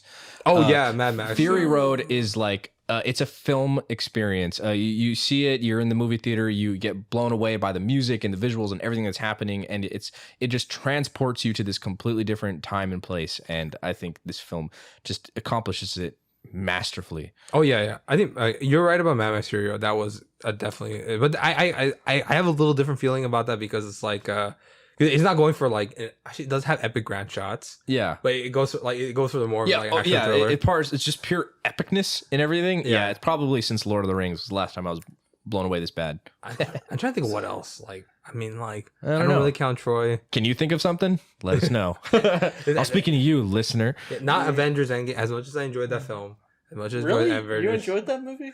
Yeah, I'm talking to you, Kelvin. but those films don't do the scale that Dune or Lord of the Rings. No, do. no. It's again, it's a completely different. It's just a kind different of style of thing. filmmaking. Yeah, yeah. Oh god, it was so fun. So this film it was specifically shot in IMAX with the Arri Alexa LF4 camera. The aspect ratio is 191 to 143.1, and You see, and it works so well. The expanded ratio when like the worm Yeah. comes out, and then the ratio increases. it's insane. It shakes your whole body, you know, to the point of where it affects you physically, which is great. It goes into the music too, which is so just like all encompassing to the point where it's one of my minor criticisms of the film. Oh, It's like sometimes it felt like the soundtrack was a little self-indulgent. I'd say that Hans Zimmer, I love Hans. I love like 90% of his scores and everything, but like this is just one of those ones where at times, like little just moments where I was like, wait, hold on, turn down the volume like a little bit here, buddy. Like I'm trying to hear what they're trying to say, which is like I think it's a little reoccurring issue with the Mr. Zimmer here. It was know. leveled perfectly on HBO Max. Yeah. I will say that. see what you're saying. Oh, yeah, on but HBO Max. on HBO Max, like the problems that I had in the theater, I was like, oh, okay. Like now watching it at home, I kind of get it. So it was probably not balanced for the theaters. no, I think they did it on purpose though. Yeah, No, I could see purposely that. do it Yeah, to, I could see get it that being feeling. intentional. Yeah, I'm just saying for me, I didn't yeah. completely like it. Yeah, you could Hey, be wrong. guys. But I'm just kidding. I'm joking. No, I get that. I mean, do for you me, guys I think personally that- love being violated by music. So when I watch it, I was like, and then Leia didn't enjoy it as much. She's like, oh fuck, she had a heart attack. I was like, fuck. So Yeah. do you guys think that it would have been good to bring back 4D movies for this? Like, you know, like at Disneyland, there's a 4D like Bugs Life movie that they did where they got like Oh, smell I see. and they got like a rumble feature in the No, seats. there and are like theaters that. in Like, LA just saying. that did do in 4D. Yeah. Yeah, Yeah. there's some that do that where they shake the movie theaters like when it's hot or cold, like they feel like, you know, you can feel it a little bit more. Throw some sand in your eyes. Yeah, I feel Pocket like this sand. movie would be best watched in a sauna just so that you feel like the heat. Dude, no, Losing your honestly, life's yeah. water. honestly, this is one of those films that I'm really heavily considering having one of those 4D experiences because it pulls you into that world. Once they first step onto Arrakis and you feel like that first wave of the heat and everything else, like I feel like I'm already experiencing it while watching it just in a regular, well, I mean, not even just a premium theater, but like an ultra premium theater. Like I can't even imagine. It's just like, whew, like you feel it, We'll man. get there. Oh You yeah, get and thirsty. like Bring that, some water. That one shot with like it's like the dust is covered and you see like the butterfly sand chips and Oh, it's yeah. like the red glow around it, and then you hear the like the sound like. And I love that. Your But I love that's why I love the score probably like a lot because it kind of these are the sounds that I had when reading the book, right? I was like That's more fair, to yeah. the culture and stuff like that. So I was like, Yeah, and they pulled the sound effects straight from the audiobook. I see. Yeah. I refuse to listen to the audiobook there are now. certain If you like there are a that. lot of moments where it's like Yeah. the sound design is done so well, like just little things that help build out the world, like the Baron's little floating apparatuses that he has built into his spine, which I Yeah. loved that, by the way. They I think they borrowed some of the sound effects from like Blade Runner for 2049, where like you see I think it's is it Wayland? No, it's not Wayland, it's Alien. Whatever, you see what's his name? You mean Jared Leto's character? Jared Leto's character. He Yeah, has those little floating eyeball thingies that are like floating around. They have like these little like little floating noises, and they use that when the Baron's floating devices activate, and it just allows him to kind of float up, and it I don't know, it just creates this such good beautiful sound soundscape Are in you the saying film. your back doesn't make that sound? Every time I wake up, it's just. I should see a chiropractor. Which by the way, another little detail that I didn't really notice until rewatch. When Duncan Idaho is like fighting the starter car and stuff, there's a part where he kind of just like jump floats over to one of the starter car dudes, and I first saw it in the theater. I was like, oh, that was a little that was a little goofy. Like, I don't know if he's just gonna like just like float over. But on rewatch, you notice he has those same kind of floating devices on the back of his belt that he like activates just before he jumps. And I'm like, oh shit, like how did I miss that? Details. But yeah, it's like little details like that. I just Layers I love upon it, man. layers, you know. Yeah, I loved it. I loved it. It. But no, I agree. No, that part I was like, oh, like when I watched it, I was like, at first like, oh, and then like, it's cool. Yeah, it's That a was visual one of feast. his- It's like this is one of those films that just demands rewatch because every Yes. time I've rewatched it, which has been 3 times There's now, so many different things on screens. I yeah, feel like, there's and so stuff much like that. happening. There's so many like things that kind of you miss on the first time, but like you can go back, you can actually absorb more because the first Really time it's just kind of appreciate like it's just a wave, like just It's hitting you. overstimulating your mind. Yeah. and your Yeah, eyes. but in a great way. Yes. Like it's not like I don't want to get too into it, but like my issues with Tenet, where it's just like it feels like it's just a okay. bukkake of like sound and visuals, where I'm just like I can't do this. That's like the But perfect description. yeah, but I think that like I will not. I will reserve my opinion. but I'll say like this film did it right. I'll say. I'll agree with you that. Okay, well, I'll agree with you that Miles? Miles? the Dune does better than Tenet, but I still have my opinion about Tenet. But we'll save for a Tenet episode. Too much action though. What? Too much action in this movie. Really? Not enough politicking. I like. Politicking. Yeah, no, like seriously, Yeah. like that was like the core of the book was, all the politics and all the relationships between people. And just from watching a lot of TV shows and stuff recently that have had, grand, big scale, multiple character type arcs and stuff, a lot of that politicking is what interests me, and the action not so much. And unfortunately, that's kind of how I felt about this movie. I get where you're coming from this because definitely this is more. It's actually I can't say it's more action packed than 1984 because that one had a lot of like. It has a lot of action in that one. But then this one's like I felt all the action was necessary. One And- also from the source material And earned. and earned. It like it Yeah. all made sense. Like nothing was forced. Like and then what's it called? And it's interesting that you have that because you have a lot of people on the other spectrum that were like not enough action because they're Yeah. probably expecting like Fast and Furious in space on desert and space. stuff. Yeah. But it's like I get what you're saying with that. 'Cause it is a more propulsive take than Dune that you're expecting. But the politics stuff, one like there's part 2, right? Yeah. There's Yeah. that's because I feel like for me at least that's where most of the intriguing politics come in part 2, where it's now from Paul Muad'Dib. It's perspective and how he not necessarily basically manipulate the Fremen into serving his own goal and revenge against the what's it called, the Harkonnens and the Emperor, because we haven't even seen the Emperor because in this one Well, I feel like they really needed to introduce a couple groups, and I don't- 'cause The in this 1984 version didn't do that very well either. To be fair, yeah but I mean, just with the factionalism that is around, because that's I feel hard like because that's where would you important to- introduce that in this one without slowing the pace down or adding like 30 extra minutes? or getting rid of some of the action. But how? Just Like, all saying. the action stuff is like from the invasion. Yeah, Yeah, that is directly from the book. Like Yeah, they that's never it. added a needless action scene, which is great. Like I mean, even like how it starts off. I love the training sequence between Paul and Gurney. Like that Yeah. fight sequence. That was like Much better. Exactly how I pictured it in the book. Like I was like you I was, could I was actually loving see it. them. Yeah, Yeah. You get, Well, now with the giant Oh, Steve yeah. from Minecraft. yeah, they're no Yeah. longer in the Minecraft suits or It whatever. was like Smash it wasn't Bros, even but in like Minecraft suits. Like literally, I liked it in the 1984. The one. 1984 I thought looked- it was fun and stupid, but fun. It But at is the same Mostly time, stupid. it was literally like they basically like blocked them all out. It was like, oh, did they not sign like the releases, or are they having like their stunt doubles do this and they just can't change their faces or something? Yeah. I mean, the difference between the shields from 1984 to this one is like PS1 to PS5. Of course, one's gonna look fucking better. It's like PS1 blocks. Even though I love PS1, don't get me wrong, I love my good old nostalgia retro games. But it's a vast improvement. improvement. Yeah, like I love that little like the sequences again. Like it's straight out of the books. And it's like, color coded. Yeah, it's like Yeah. it's yeah. Oh, and I love that. Yeah, you can see the little visual cue of like when a hit is deflected from the shield, it glows blue, and then when it finally pushes past the shield, you get that little beeping sound, but also like it glows red. And it's like that immediately shows death. Like, Yeah. oh, that red is bad, blue good. You know what I mean? Good- So good like it's storytelling. even when they're fighting, and sometimes you can get kind of lost in the quick paced fighting styles. Like you can still, it's a really quick, easy visual mode. Who's dying? Who's winning? Exactly. Yeah. Like one of the big moments when the Atreides guys are they're fighting off. Yeah, the, there's a line. Atreides, Yeah. Harkonnens. Atreides. I love that. Yeah. I love the chants. I love the chants. Atreides in the bagpipes. Yeah. Lots of bagpipes.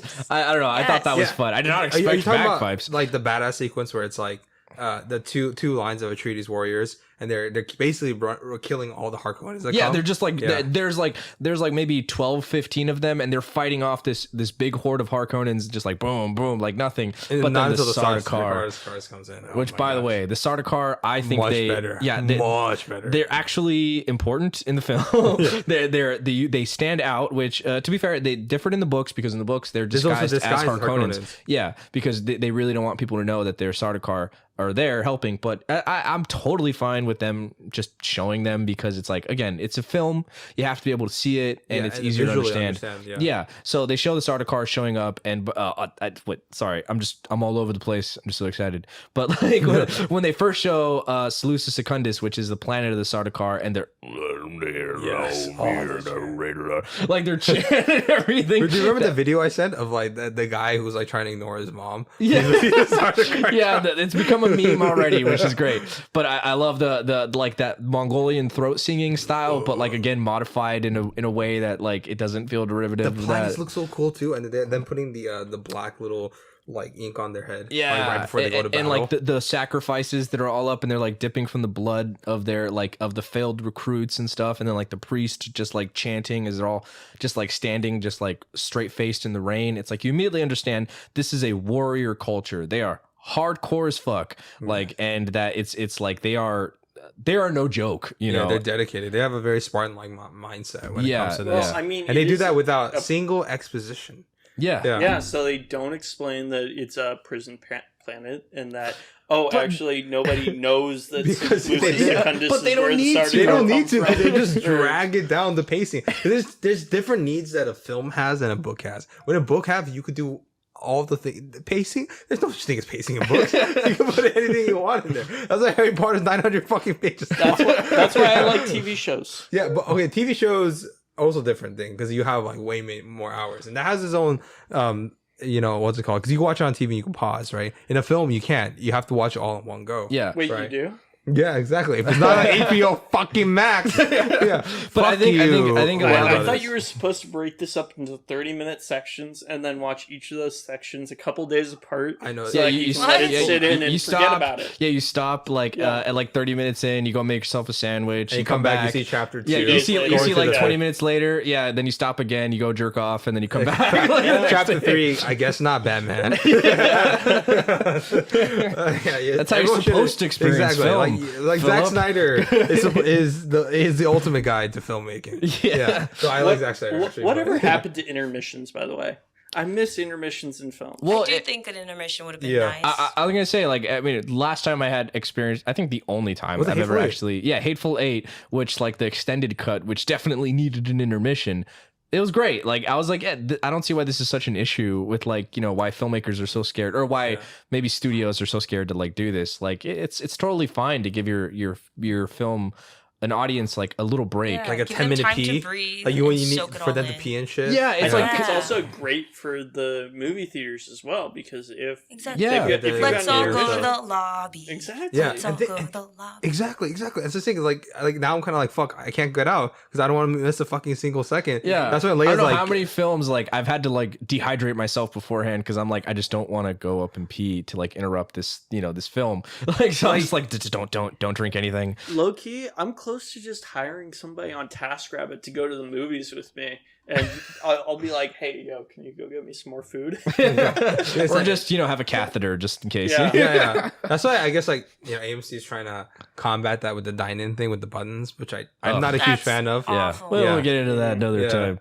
What's it called? That's why when Leia elbows me, it's like, oh, can you get me more popcorn or nachos? I'm like, no. Okay, so do you guys want to get into the performances of the different actors and how well maybe they adapted the characters or just how they stood on their self?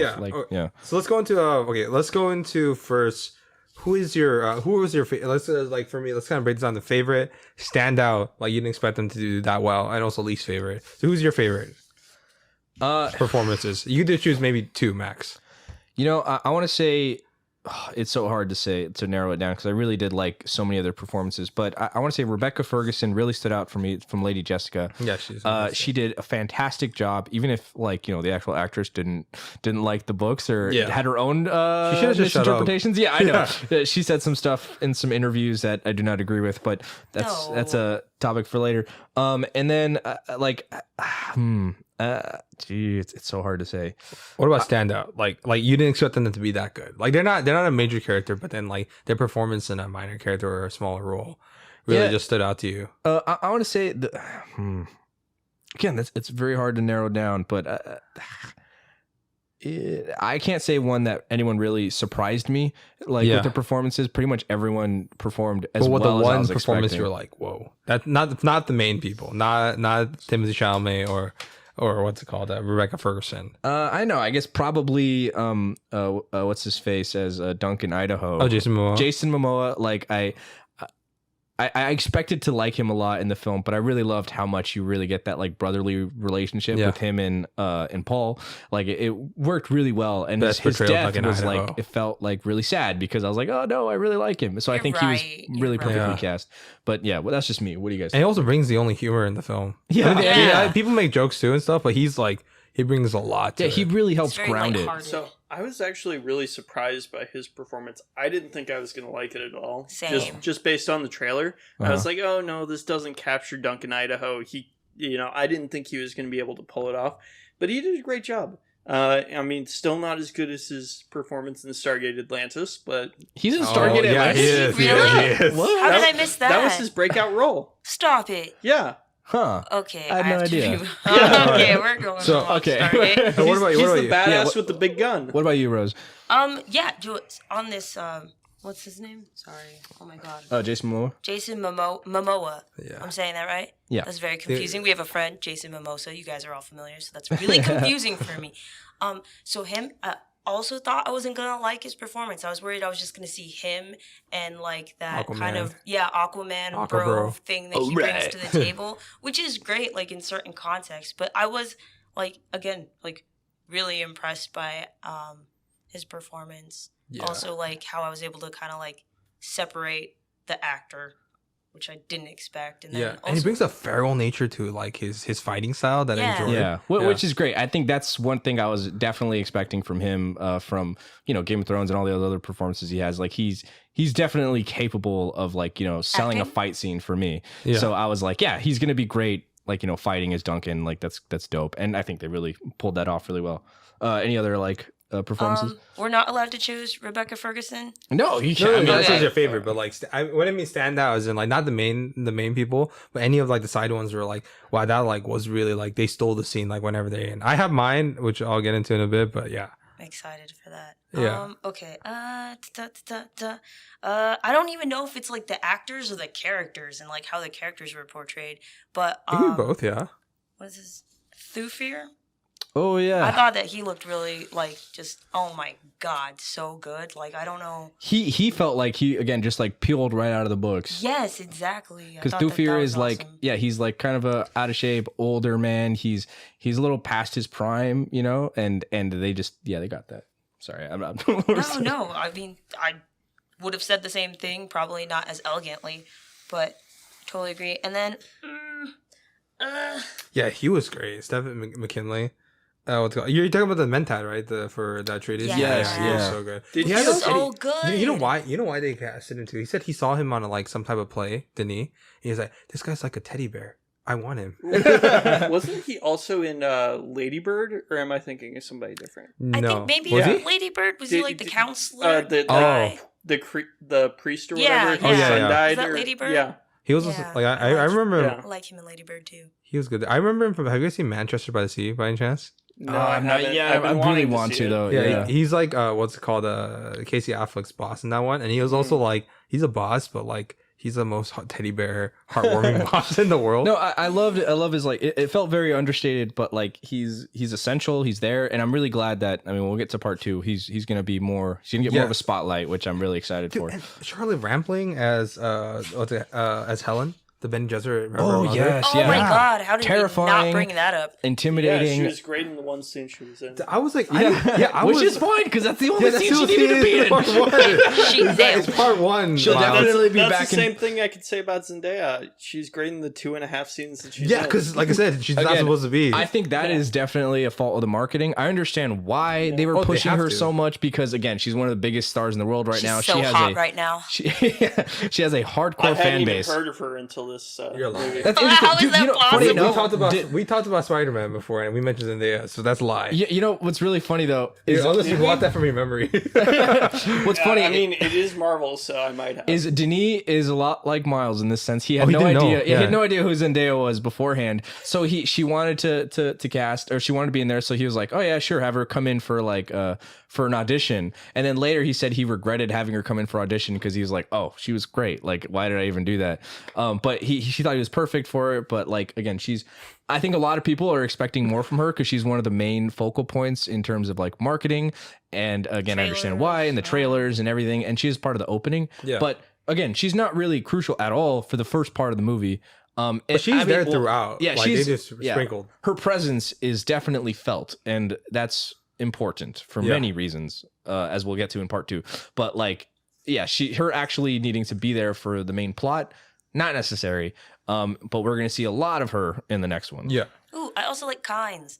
Yeah. yeah. The actress, the what's it called? Sharon Duncan Brewster. Yeah, she was really good. Like I was a little worried about the gender bending and stuff because I also know, I think in the books isn't that character supposed to be like Chinese dad or something, or she's Yes. a secret leader? yeah, but then- Shaney's dad. But then like I don't know if she's gonna be the mom later on because I mean like they reveal that. Yeah, I was gonna say in the '84 version, Chani just straight up comes out. It's like, "I am Chani, son or daughter of whatever something kinds," and it's just like, no one okay, cares. yeah, No it's one like, cares. oh, That's a weird thing to Yeah. announce. Nice yeah. to meet you. And I think like but the thing is, I think like the way they did that character was, I think like enough of that, and she played her role as like basically like a conduit between the what's it called, their old Caladan Atreides world to the Fremen world, Yeah. and that bridge, and that's all she needed to be, even in the book. So Yeah. and she did a great job. I think like Yeah, she definitely. brought a like certain level of emotion, she like stillness, and what's it called, and also conflict between her loyalties between the Fremen and Atreides and also the Emperor. She did that really well. Like that one scene where fucking Duncan Idaho comes like, Did you know, Kynes? And the Emperor just left us here to die. And she's like, Yeah. I am commanded to see nothing. When you just see on her face and stuff. And Yeah. Was that one of the scenes where you felt like it was overwhelming, the music? Yeah, a little I bit. think that. It's like, I don't know, Commander. It's like the music is going wild, which I understand. It's a big climactic part of the movie. But also, I just want to give a shout out to Oscar Isaac as Duke Dude, he's Leto. for- Oh, come on. So He's good. in He has- everything. Yeah, he really is. Like, I did Yeah. not doubt him for a second, but like when he shows up, he has that commanding presence, but also he has that nurturing side of his father. And you understand why people would love this guy. Why would people fight so yeah. hard? Why would the emperor see him as a threat? And it's like, I could see it, man. Like, this dude has got like so much charisma Yes. and power And behind he's his smart. voice. And Yeah, it's great. And I wanted to mention one performance that I was disappointed with. Which one? Ooh. Javier Bardem. Oh, really? That's He was barely in it. I know, He but didn't get a chance. Okay, but what's he had at least Oh, go 4 on. scenes. What's your reasoning? But I just don't know. He just didn't feel like Stilgar. Like he was not what I was expecting, and he also just seemed like a little bit shady and kind of like I don't know how to explain it. I just Shady. didn't like his performance. I like Okay, him a lot. I was gonna say I think he because he really only has two scenes, right? Yeah, the he has- opening scene when where he sees Leto. Yeah, we meets Leto and the Atreides and everything, and I think he immediately, like, for me, he jumped out because he comes in with his complete like disregard for like all your little, like, you know, Traditions fluffy and for spitting and yeah, stuff. like, oh yeah, you guys are like nobles, whatever. You just like walk straight up to him, and I like the part where he just, like, you know, he spits on the table, which is just like in the books. I mean, a little different the way it goes, but like he immediately is like, all right, cool, and then he's just like, all right, and that's all I have to say to you. Okay, bye. He just pieces out to the desert and everything, and then you get of course the second scene where you see him. They first encounter Jessica and Paul, and they have to fight with what's it called? Oh, I know what you're talking about. Oh man, I can't think of his name right now. the Fremen guy. Janice or something. Janus. Janice, yeah, like their fight scene, which Jamis. Jonas. I loved the way that they show little seeds of Paul's like visions and everything, where he has he's alternate timeline where him and Janice are actually like friends. Yeah. And he actually guides him to the desert, and then he did something wrong along the way somewhere in that time span. He accidentally went down the path where he actually has to kill him, and when he's crying over his body and he feels bad, it's like, I think I love the way they portray it, because it's like he already experienced being friends with him. He experienced like them actually guiding him or whatever, and instead he ended up having to kill him, and he's just like, oh fuck, like this is, It's like a loss of a potential friendship. yeah. Yeah, and that's why, like, even like besides the fact that he hasn't killed a person before, but when they were dueling, he was just like, yield, because he doesn't want to kill him. You know what I mean? Yeah, which again, straight out of the books, Paul did not want to kill him, but the Fremen culture demands that he does, and so he does. I was kind of disappointed that Paul didn't like cry and shed a tear, and then they have that line, the famous line from the book, like, oh yeah, he sheds moisture. He sheds or he gives his moisture to the, you know, to the fallen. Yeah, And like they see that as like the ultimate sign of respect for. yeah, because again, the moisture is so important to the Fremen, and It water didn't and feel everything. like it in this movie. I Hold disagree. on. There is a list that exists. Yeah. Where is Okay, it? so before we did the podcast, Miles mentioned to me that he feels like the water culture wasn't portrayed enough in this film. Do you still In think either that? of the films. Okay. Yeah. Well, Okay. I think also they just got introduced to the Yeah. Fremens. Okay, Yeah, so they it's, just- But they I'll let are it wait till on- the second film. Yeah, Yeah. but to be fair, I think in this film they do a pretty decent job, and here's why. Okay, let's hear this. Let's hear this. So for one, there's the date palm scene where they go through like how the water, yeah, that the they're, water, they're yeah, I giving to the remember date that. palms, Yeah. that is equivalent to the lives of 100 people, right? So that's tragic. And then I like how Paul is immediately like, should we cut them down? Like, well, fuck, like that's like a big waste, don't you think? And he's like, no, these trees are sacred. They represent, you know, a dream, right? Also, they talk about how important the still suits are for like how much it conserves water and everything. There's the little scene with Leto and Gurney when he's like, what do they say on Arrakis? You wash your ass with sand. That was great. Wash your ass with sand. They show the recycled tent water and how it's like basically how it just, again, like not a drop is spared, even the humidity inside of a tent. Stilgar spits as a sign of respect. You know, he's giving moisture, so that's like a big thing. They show the Fremen spitting into like the little cooking thing. So like Everybody it shows, spits into it. yeah, they all spit into it. So it's like a communal thing. You're giving your moisture to the tribe, right? And then when Liet, and the most important one for me was when Liet gets stabbed, like in her final moment, when she's like trying to escape and ride a sandworm.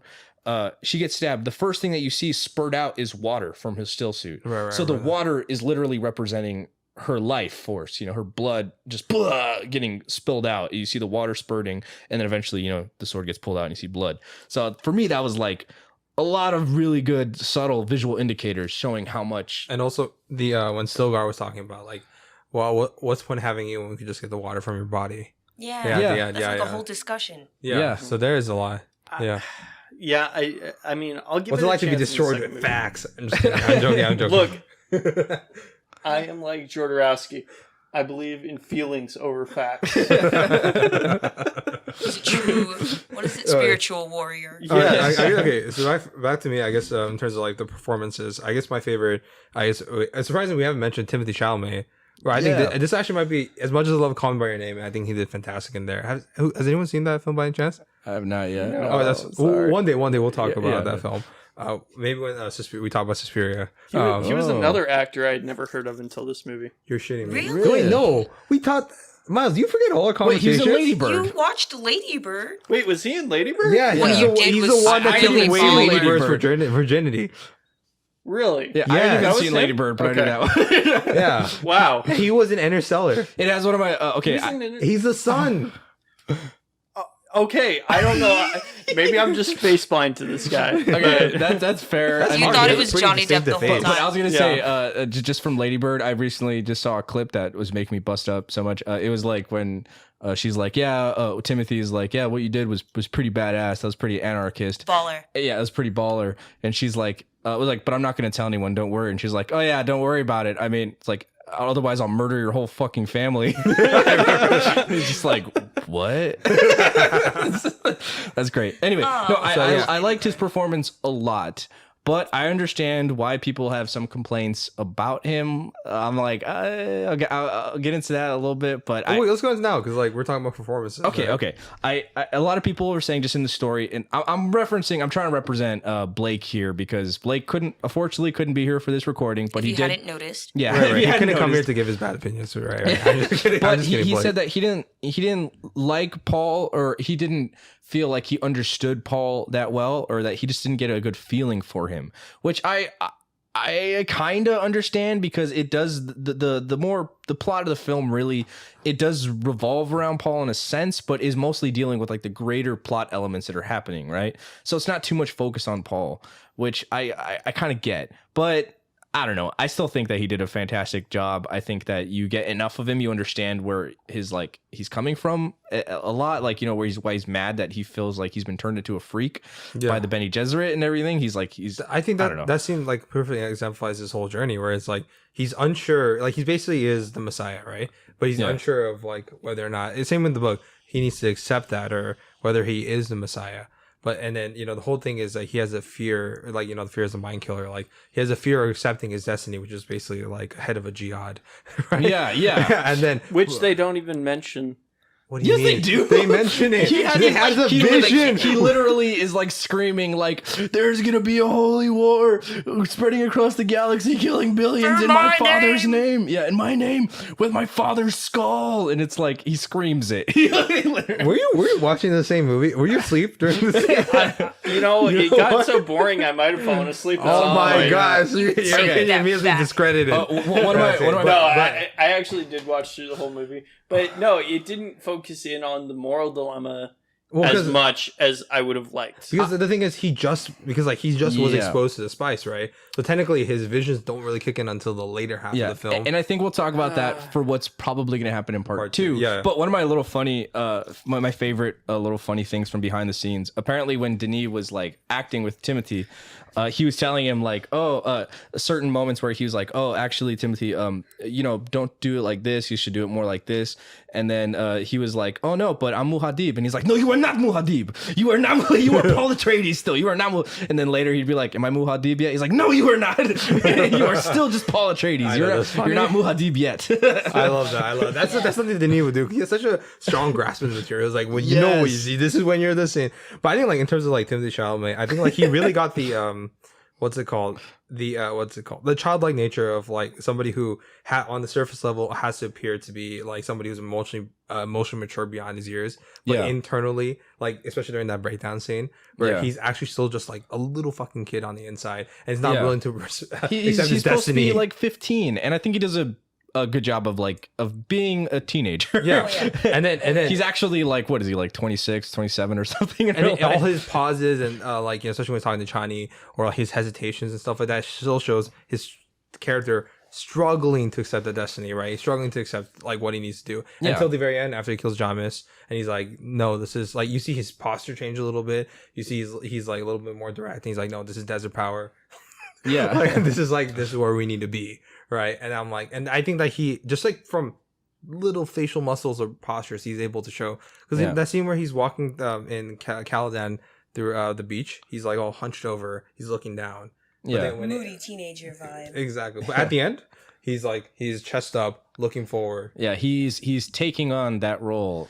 He's actually becoming the Duke, right? Yeah. And like at little subtle moments too. I like when Even when they're flying. when they first meet, when they first reunite with Duncan, and Duncan is like just hugging him and is just super happy to see that they're still alive, and then he immediately goes down on one knee and is like, "My Duke," and he like reverends him. And I feel like you see like a moment with Paul where he kind of is like he kind of sucks it in, like, okay, like he's already There's a reluctance. yeah, you know? he lost his friend, right? And he gained a follower, which is a big part of the books, right? Like, especially later as he becomes Muad'Dib, right? He becomes like this messianic figure. It's one of the things he's most terrified about is losing those connections, those human connections with people, and is just being, revered as like a god. And it, obviously, it's ultimately what he thinks he has to do, but he doesn't want it at the same time. No, throughout the book, he thinks that what he has to do is he needs to find a way to change the future. That's So true, that- but so he that doesn't can- though. Like, so Yeah, he that he doesn't. can lead them into not having to commit a jihad. and Yeah. not having to kill. a which bunch of I think people. in this film they do a great job of showing that, like, what's his face, Jessica, she says like, okay, Paul has to get off this planet, right? And he could have, like, really, if they the role, the path that they could have taken is to just basically go out into deep space and just basically fuck Live, like, off. nomadic And yeah, lives, and just they could have survived. And yes, House Atreides would have fallen, and it would have been sad. But you don't have to do a universal jihad and like murder billions of people. But he does. He makes that active choice. He says, no, like, I need to stay here. I need to, like, avenge all this and stuff. Because which, his personal desires to avenge Yeah. against the Harkonnens and the Emperors and stuff like Yeah, that. which and that again- shows his selfish desire. So hence his good performance. You're wrong, Blake. I'm sorry. But yeah, I think Yeah, you like hear that, there's Blake? it's just too subtle for you. I'm just joking. I'm joking, Blake. I'm joking. Am I joking? But we don't know anymore. What's it called? But no, I agree with that. And also like and once again, they're just briefly touching upon this because it's not the right time to full delve deep into psychedelic visions until yeah, we'll get to and part two. yeah, we'll get a little, I don't know. It's all about we'll wait till part two. Yeah, it's That's a good scene. weird, and yeah, that's gonna go into my final rating. It really affects that, but yeah. Oh, and then but as for standout, I'm surprised nobody mentioned this because I thought, like, honestly, at first I was like, wow, I didn't even like. I mean, I knew it was him, but it was still like it was hard for me to recognize Stellan Skarsgård as Baron. Yes, I was that's like, another big what? one. I was like, Oh. yeah, I was like, is that Stellan Skarsgård? What the fuck? Yeah. And it's just like so creepy, and every time he's there, he's just sucking and making my skin feel super icky. Yeah, Denis Icky. described him as a rhino in human form, which Exactly. I think they He portray looks like it, really yeah. well. Yeah, like he's this like lungering, like just this. He looks like a force, right? And I think they really capture his dark, just conniving mentality and his gluttony. He's just like, he just wants everything. He wants more. He's like, give me more spice, give me more food, give me more power. Like he's this force of nature that is just coming for you, and it's terrifying. I feel like they captured his scary ferocity very well. I don't know, what do you think, Rose? He's like a giant baby. Yeah, he is. Which is another thing they That's describe scary. in the book. They Yeah. describe him. He's got baby hands. He's got like baby like features, He's but got that little Yeah. infant chonk to him. It's just like Leo was like, oh, he's just like a baby I want to cuddle. Oh, I was like, no. but he's gross and he's like Yeah, terrifying. Yeah, I remember when How like, were his parents not like kill it with fire? because I don't think it's like we'll see. Yeah. Well, we'll We'll say talk like about yeah. And then like when he had the oil bath or after he got poisoned by Amino and stuff like that. So creepy. And Yeah. there's the human spider pet thing. Yeah, I love that. That's That not in the was so books, nice. but like That's so extra details. That's cool. yeah, like, it was one thing that like when they showed Dr. Yui and he's like they took apart my wife like a doll, and you had already seen like the weird human spider thing, and it's like it already shows the weird fucked up stuff that the Harkonnens are capable of, right? They created this thing, and when I first watched the movie, I thought like, oh, maybe that was his wife, like maybe they just like turned her into this weird body horror thing, but like no, I don't think so. And I like in refuse rewatch, to entertain that idea. Oh, that is so super fucked up. disturbing. yeah, Wow. it could be super. Like, yeah, who knows what they're capable of? They can do something like that. Just that little world building aspect, awesome. And I also love how the what is her name, the Reverend Mother, when she's just like, get out to the Yeah. spider. She's like, it understands. It's Just so leaves good. like, oh shit, like Ooh, scuffles out. No one said their least. Oh, wait, I know your least favorite was the Kynes character, right? In terms of like the performance. No. Oh, no, So was my least favorite was going to be Javier Bardem. Oh, Never, yeah. you mentioned that. So what about you guys? Who's your least favorite performance? I'll just say it straight up. Even though I like David, I don't think it's a bad performance. Yeah. It But I wasn't think much of a performance. it was just there like- was like It's very one note. Yeah. But then again, I think it's a better performance than, Oh, than yeah. the 1984 version. But like I said, I'm reserving most of my opinions because the Beast Reborn is like a bigger part in part 2. Yeah. But as for what I got, it's good. It's suited to Batista's strength, but not like compared to everybody else. Like even Gurney has like Yeah. cool little death in the screen. It's like smile, Gurney. I am smiling. Yeah, his little like him quoting like literature and stuff, him just like saying stuff like treasures found in the sand, like He's so cool. great stuff. Yeah. No, I agree. That's exactly what I was gonna say too. Like, I love Batista. I've loved him in like he's always really surprised me as an actor of the stuff that he's capable of, and I think he does a serviceable job as the Beast. There's just not much given to him, so it's hard. Yeah, it's like hard for me to say like and to critique him too much. But like, yeah, I felt like he was there. Like, Yeah, he was there. Yeah, like he was working with what he had, but Yeah. it wasn't much. Yeah. Yeah. It wasn't Yeah. much. It's And definitely then- my bottom 2. Yeah, I agree with that. I know we talked about the UA characters, stuff like that. Even though I'm sad that they cut out a lot of the UA scenes. yeah, But probably just to simplify because they're not using the trader plot. again. So like, yeah, all they that Which was stuff. disappointing. Yeah. They really have to like just lean it much as possible, and it is disappointing. Again, from like I was trying to think of it as much as I could, not from like the book perspective. Exactly, I was yeah. just trying to go into it as like just think about this just as the film by itself, and I see why they cut it out. Like I understand why they did it. Was it disappointing? Yeah, it was a little disappointing because I did want the traitor plot is one of my favorite super parts cool, in the book. There's the dinner scene where again like that's where I think Miles Yeah. like where you get more of the politicking and stuff. More You the get to meet a lot of Yeah. the players that are here on Arrakis and like I feel like they might yeah. include that as like See- a flashback or something in part 2. so. they could. Yeah. If I had cut this movie, like because they cut it in half anyways. Yeah. So if I had cut it in half, I would have cut it at a different point. I would have cut it right after they were exiled from the city, and I would have left in the traitor plot line. I would have left in the dinner scene. I would have put in a little bit more Harkonnen stuff. I would have thrown in just a little bit of that extra stuff. So then the next movie, that's really like, okay, they're on their own out in the desert now. And I think that would have been a better breaking point, and also a better climax to the film is like, we lost, but we survived.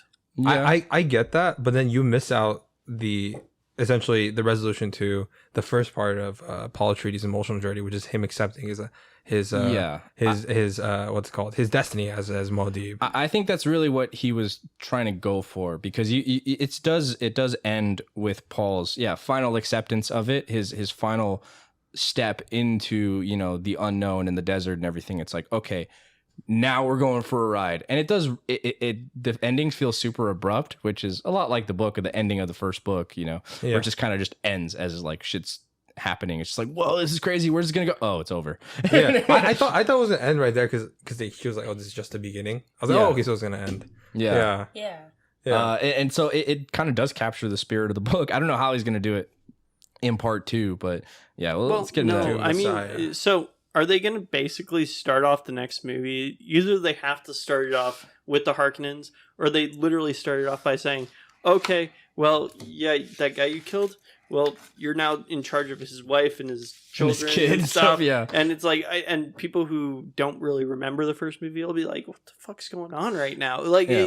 Well, I don't think that there's going to be Well, a no, good I think lead if into the anything, next movie. I we'll really- see. You okay. also think about this Fade Rotha, right? yes. They could have an intro scene to Fade Rotha. So I was Yeah. gonna say, do you guys want to just get now into our speculations for part 2? oh, okay. Oh, actually, It's gonna I guess be one bad. Last, I have End one of last story. thing I want to say about the UA stuff. Okay. How's it Oh, going? same. I think while I was very sad they cut out a lot of scenes, but I think the performance by Chang Chen, who's like in a bunch of like John Woo or like films like that or Taiwanese stuff, I think he did a fantastic job, and that's exactly how I visually remember when I was reading the book as a UA, and I think like every time he's on it, like he just brings like instant credibility, like that type of actor. Yeah, Yeah. I think so. And Yeah, Instant he gave Presence. off a decent performance. It just left me wanting so much more. Oh, of yeah. him. Like No, I no, just That's what I want. was gonna say. Because he was so Yeah. good. I was like, oh wow, there's gonna be. Yeah, like I really wanted to see more. Like, and that's one of the things. Like I said before, with the '84 version, I liked how they get a little bit deeper into into like his headspace, where he's worried about his wife and everything. The reason why Jessica kind of like she suspects him at first, but then she's like, no, it can't possibly be him because of the Imperial conditioning. And also he seems to hate the Harkonnens so much, like he can't possibly be the traitor. But like, again, he still has his reasoning, ultimately, which is he hates the Harkonnens. He wants to kill them. And that's why he poisons or he gives Leto the tooth. The tooth. And Remember the tooth. Remember the tooth. and I get why they didn't do that in this one, because they wanted to make the reveal more surprising and stuff. Yeah. Because I guess if he was like an actual smart trader, he would keep that shit locked down. Yeah, because in the books, it's like right away that he's the traitor, and so there is that level of tension that is like throughout, like which I really like. But again, understandable why they cut it out in the movie, because it's like it's hard to introduce the traitor plot line and everything while also kind of like going through everything else they're going through. Like, they had to lean it down. So I get it. They don't really explain what a mentat is. They don't really explain what the relationship to the Bene Gesserits are, right? Because you lose out all that stuff when you're going through it. Well, you don't don't do a decent job really, of setting up the Bene Gesserits. No, I think yeah. they do. I think they do. I don't think that they The do. mentat, I agree with. Like, but the but the way that they're seen as like witches by like the common people, and and like Gurney Halleck, he really doesn't trust Jessica because she's a Bene Gesserit or Bene Gesserit. Gesserit witch. Yeah. Yeah. And you don't get to see that because you don't have that whole plot line of them investigating what the betrayal is. And then also, this is another thing I think happened too early in the 1984 version, was literally they were on Arrakis for, a couple weeks in the book before like shit started going down. Like they had gotten settled in, they were comfortable, they knew something was coming, but they were making plans for the future. And this, it kind of felt like it was beat. Like they came in, it felt like to me, like 2 or 3 days after they finally got there and settled in, that all the shit went down. I kind of liked that though, because I feel like it builds up the pace and like and momentum it's good for the pacing plot. of the film. Yeah, and also I think he gets a lot of Duke's Leto's like his concern, because like the final thing he says to Jessica, where he's like, more time. Yeah, I thought we would have more time, because it's a big thing where he knows they're stepping into this like super dangerous situation. They know that they say it's a trap. There's a trap is happening. Something is gonna go down, But and they they're say no, fucked. But they're gonna be outcasts. Yeah, so he knows exactly what's gonna happen, but he thinks that he has enough time to figure everything out and maybe come up with a counter strategy. But also he knows that he's probably gonna die, which I like. They portray that so well right away when you see him meeting with the Herald of the Change, that one guy. As he's looking at him, and then he's like, "Is it done?" And then he just looks at him like, "It's done." Like he just knows, like, "Oh, you're gonna die, dude."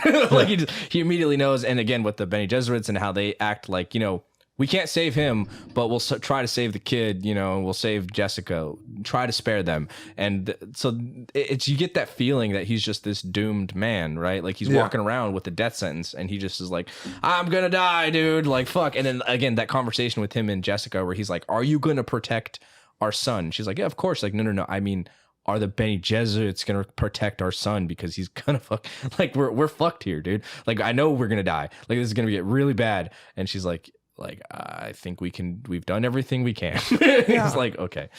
So I really like that. It raises the stakes. It raises the time takes. The ticking clock. Yeah. Like what's it called, element in like a lot of films do to raise tension. I don't think it gave me enough time to care about any of the characters. I don't know. I cared about all of them. Like Jessica, I Paul.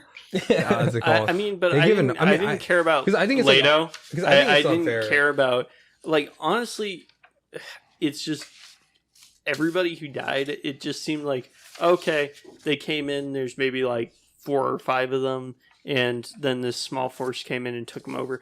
I didn't get any sense of scale from it, which is weird. You mean from the plot directly? The plot, right? Yeah. Yeah. Okay. Okay. Are you guys ready to dive into part 2, or what our expectations could be for part 2? Yes, yeah. Let's just go into that because I think we could go on for hours. Yeah, I we guess, really like, could. Okay, so I guess we already kind of went into whether everything is too faithful or too liberal. I personally think it's a really good faithful adaptation of the first half. Yes. With like and getting the best parts and distilling the best ingredients of it. And that's why the dinner scene. I'm holding out on that because for me, I feel like they might introduce some version of that in the next one to introduce the political elements. How All in the the world people are they are going to be able to dead. do No, that? I think Yeah. either in a flashback, like an opening scene, because technically Paul Atreides has generational memory. Yeah. Where like so you could just technically just tap back into that. If they did Okay, that, I and guess then- if they do a flashback, that could work because that would help them reintroduce And that would set up people all the that parties. they didn't Yeah. introduce. I'm not Okay. entirely on board with the flashback option, to be honest. Or I if think, it's just or it might not even be with like that type of dinner, but it'll be like Yeah. a different type with a different family. yeah, I could see them doing something similar to that scene. Like, now that like Beast Roban is going to be back, he's taking full control of Arrakis again and everything. They could do something similar to that and see maybe the Harkonnens version of that dinner scene. That would I be think interesting. that yeah. would be really cool. And you see Fade Rotha introducing that scene. Okay. yeah. So I've been chopping at the bit here to like Let's get go, into let's go my part idea. two. Okay. So what part two. I'm really excited for, and to go back to like Blake's criticism, and I know a few other people's criticisms that they feel like they didn't get Paul enough or whatever. I think that's understandable because everything that's happening to Paul in the first part, in the book too as well, is just kind of like acting on him, right? He's just kind of getting swept up in this world. He gets taken to Arrakis, they attack, and it's like everything's just out of control. Part 2 in the book, and what I'm assuming is going to be like in the movie, is it's the first time that Paul actually takes the reins of his life and he takes control. He becomes the Duke, he becomes Muad'Dib. Yeah. He actually He's more proactive. Yeah, he's way more proactive. So you're going to get way more of him doing stuff. And just on that basis alone, I feel like people are going to like part 2 way more because it's a little bit more in that kind of traditional like hero story kind of a thing where he's actually out doing stuff and it's going to be great. Very sympathizable goals and actions. Do you think that they should have focused more on Jessica's perspective in the first movie instead of Paul's? Because she would have been a more powerful main character because she actually has influence on the world. No, because she is the main character though. Focus more on Paul. I think they do a decent job of portraying her But her relations stuff that she has is, with the exception of maybe 1 or 2 scenes, is directly linked to Paul the entire time. Yeah, that's true. But I think that was his intention. He wanted them to be like to follow their relationship. You have a thought? Yeah, I do think that they probably could have focused a little bit more on Jessica. Like, I do think that they definitely include her in, like, the main characters, which is great. Right. But, like, I know, to go back to, like, whether or not the adaptation is too liberal or too faithful to the book, it would have been kind of nice to, like, see her and, like, Duke Leto's relationship more. Right. Because, like, I was really invested in that reading the book.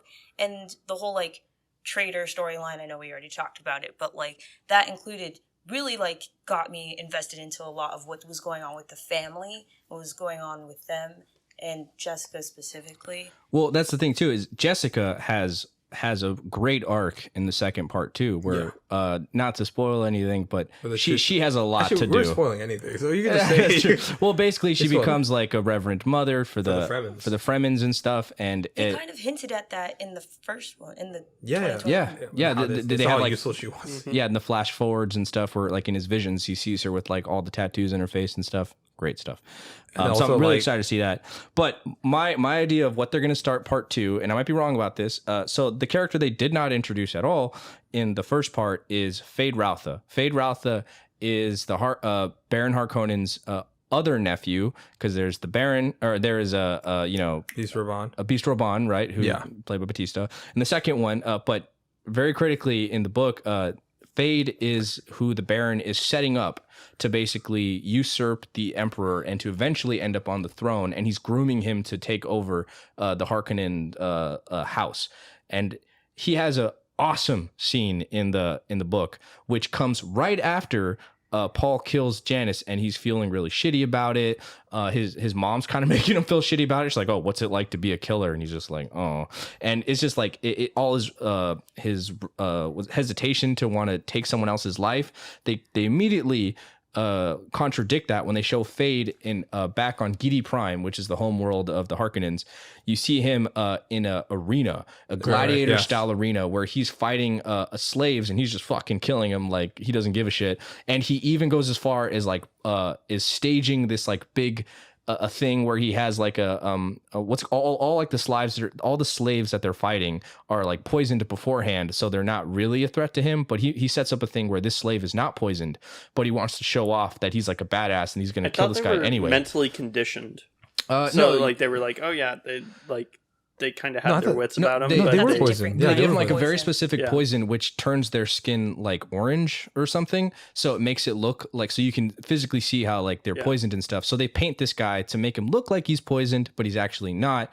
And he also has a poison dagger that he uses to kill him. So that way, like, again, to show his connivingness and whatever. And it shows how like, I think it's a great way. And also Fade is very important because he's essentially the dark double For Paul Atreides, Paul Atreides, right? And it's also crazy in the story too, because the Bene Gesserit were supposed to have Paul be a girl, and then he was supposed to marry Fade, and they were supposed to have their kid, and their kid was supposed to be the Kwisatz Haderach. Which is also weird if you realize that Jessica is a Harkonnen. Yes, that's which that's a big thing. I want to see it's that. a big thing in the books, which I think they kind of do well in the 84 version. They have their red hair, and it's like, oh, she has red hair, and it's like, oh, look, they're Harkonnens too, but it's not really big of a yeah, it's not that it doesn't really matter, but it's a big revelation in the book. So I think starting off with Fade, first of all, it just starts off with the bang. It immediately introduces this character who is Paul's dark version, and sadistic and just yeah, horrible. and it's like immediately sets off like this is the guy who's going to be the ultimate antagonist in a sense for Paul in the end of the book. And it can immediately start off with that, and and also I think Vinny said that Chani is going to be the main character for part 2, so that's interesting too. Which it's a weird. I understand why some people are hesitant to it. When I first heard it, I was like, I don't know about that, but I think it can work really well. But we'll see. Yeah, because it's just from Chani's perspective. Because so seeing like how her love interest is slowly devolving to a tyrant. Yeah, and that could be an interesting take on the hero archetype. Yeah, I mean, I also see how that could be done because, at the same time as she's kind of teaching Paul about the culture that they're living in now and helping to support Paul, she's also training Jessica and kind of getting Jessica up to speed with what's going on. Yeah, and with the Fremen culture and everything. And getting her ready to take over and to become the Reverend Mother because she knows that she needs to do that. Yeah. And you see a lot of responsibility there. And Chani probably has the most riding on her shoulders of anybody in the Fremen group. Yeah. I mean, that makes sense. Yeah, she's with Paul, who is again like their Messiah. So that is a lot of pressure on her to. But even before that, being the daughter of what's his name? Kynes. Of Kynes. Yeah. Who basically set this plan, or I think it was his father who set the plan in motion to kind of revitalize Arrakis and bring plants out and stuff like that. She's following in that tradition too. So she's inherited both what he has put forward and then also has taken on Paul's mission. Yeah, in this case it's a she. Yeah, she's going to have sorry, I remember Kynes from the book. That's just how I It doesn't really matter. I'm just busting your balls. Yeah. Mm-hmm. But yeah, so I think that's a very interesting thing because in the books we start off with pretty much all like feminist perspectives, right? We start off with Princess Irulan, who is like she's kind of just introducing like the story at Same first. for the 1984 her introduction. She's just spilling out exposition and everything. And we start off with Lady Jessica's perspective when she's going to encounter with Paul and the Bene Gesserits, and then Chani is also very, very important to the story. So and then the book ends with Jessica and Chani having a conversation. So again, it kind of loops back around, and so I think it makes sense for them to do it that way. We'll see how they pull it off, but I have a lot of faith in Denis. Denis is fantastic. He hasn't made a bad one yet. Yeah, so I think he'll do just fine. Yeah, for all the haters out there, you could go suck a dick. I'm just kidding. I'm just kidding. I'm just kidding. There's a lot of dick and balls talk. I'm just kidding, Miles. Yeah. I'm just kidding, Miles. Don't worry. I would gladly. Like, I think that none of us care about your genitals as much as you do. So it's okay. It's got, well, I'm That's not as it talking should about- be, I Yeah, think. yeah. Yeah. I think Yeah, that's, I mean, I think that's that's not a good. bad thing, I do but- care about your genitals, so I do that's dream kinda about weird. soothing them in like gochujang and stuff. You know what I mean? It's just a Korean red paste, makes it extra spicy and tasty with a good amount of sesame oil. Okay, so back to this. Yeah, sorry, what do you guys- As a part two, I think that's an excellent way to open part two, because also that will set up the final death duel between Paul and what's it called, Fade Rotha too. Yeah, so it shows how serious of a threat he is. Like he's Yeah. a legit fighter, pretty much on the same level as Paul. So that's crazy. He's been honing his skills for years in the arena. not gonna, So, they're gonna have to make this 3 hours, right?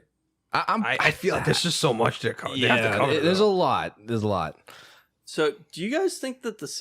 I know that this isn't about future expectations, but something that I really thought is that the sandworms didn't look as cool in 2021 version as they did in 1984. What? No. I do really like the sandworms in Lynch's Dune. That one's good too, but Like, oh gosh, this one was. Honestly, practical effects kind of just do something for me, But and I that think- was like one of those Looks practical. like a effects. giant Yeah, worm. eye. How do you not love And that? I think this one, and they make it look as practical as possible because, like, it's just the visual effects. It's like, because one thing that's different from these visual effects from other ones, I put in the notes where for chroma keying, like for people, like for VFX and stuff like that, usually use green screen or blue screen. So they just like pick out that color, remove the background, put whatever they have.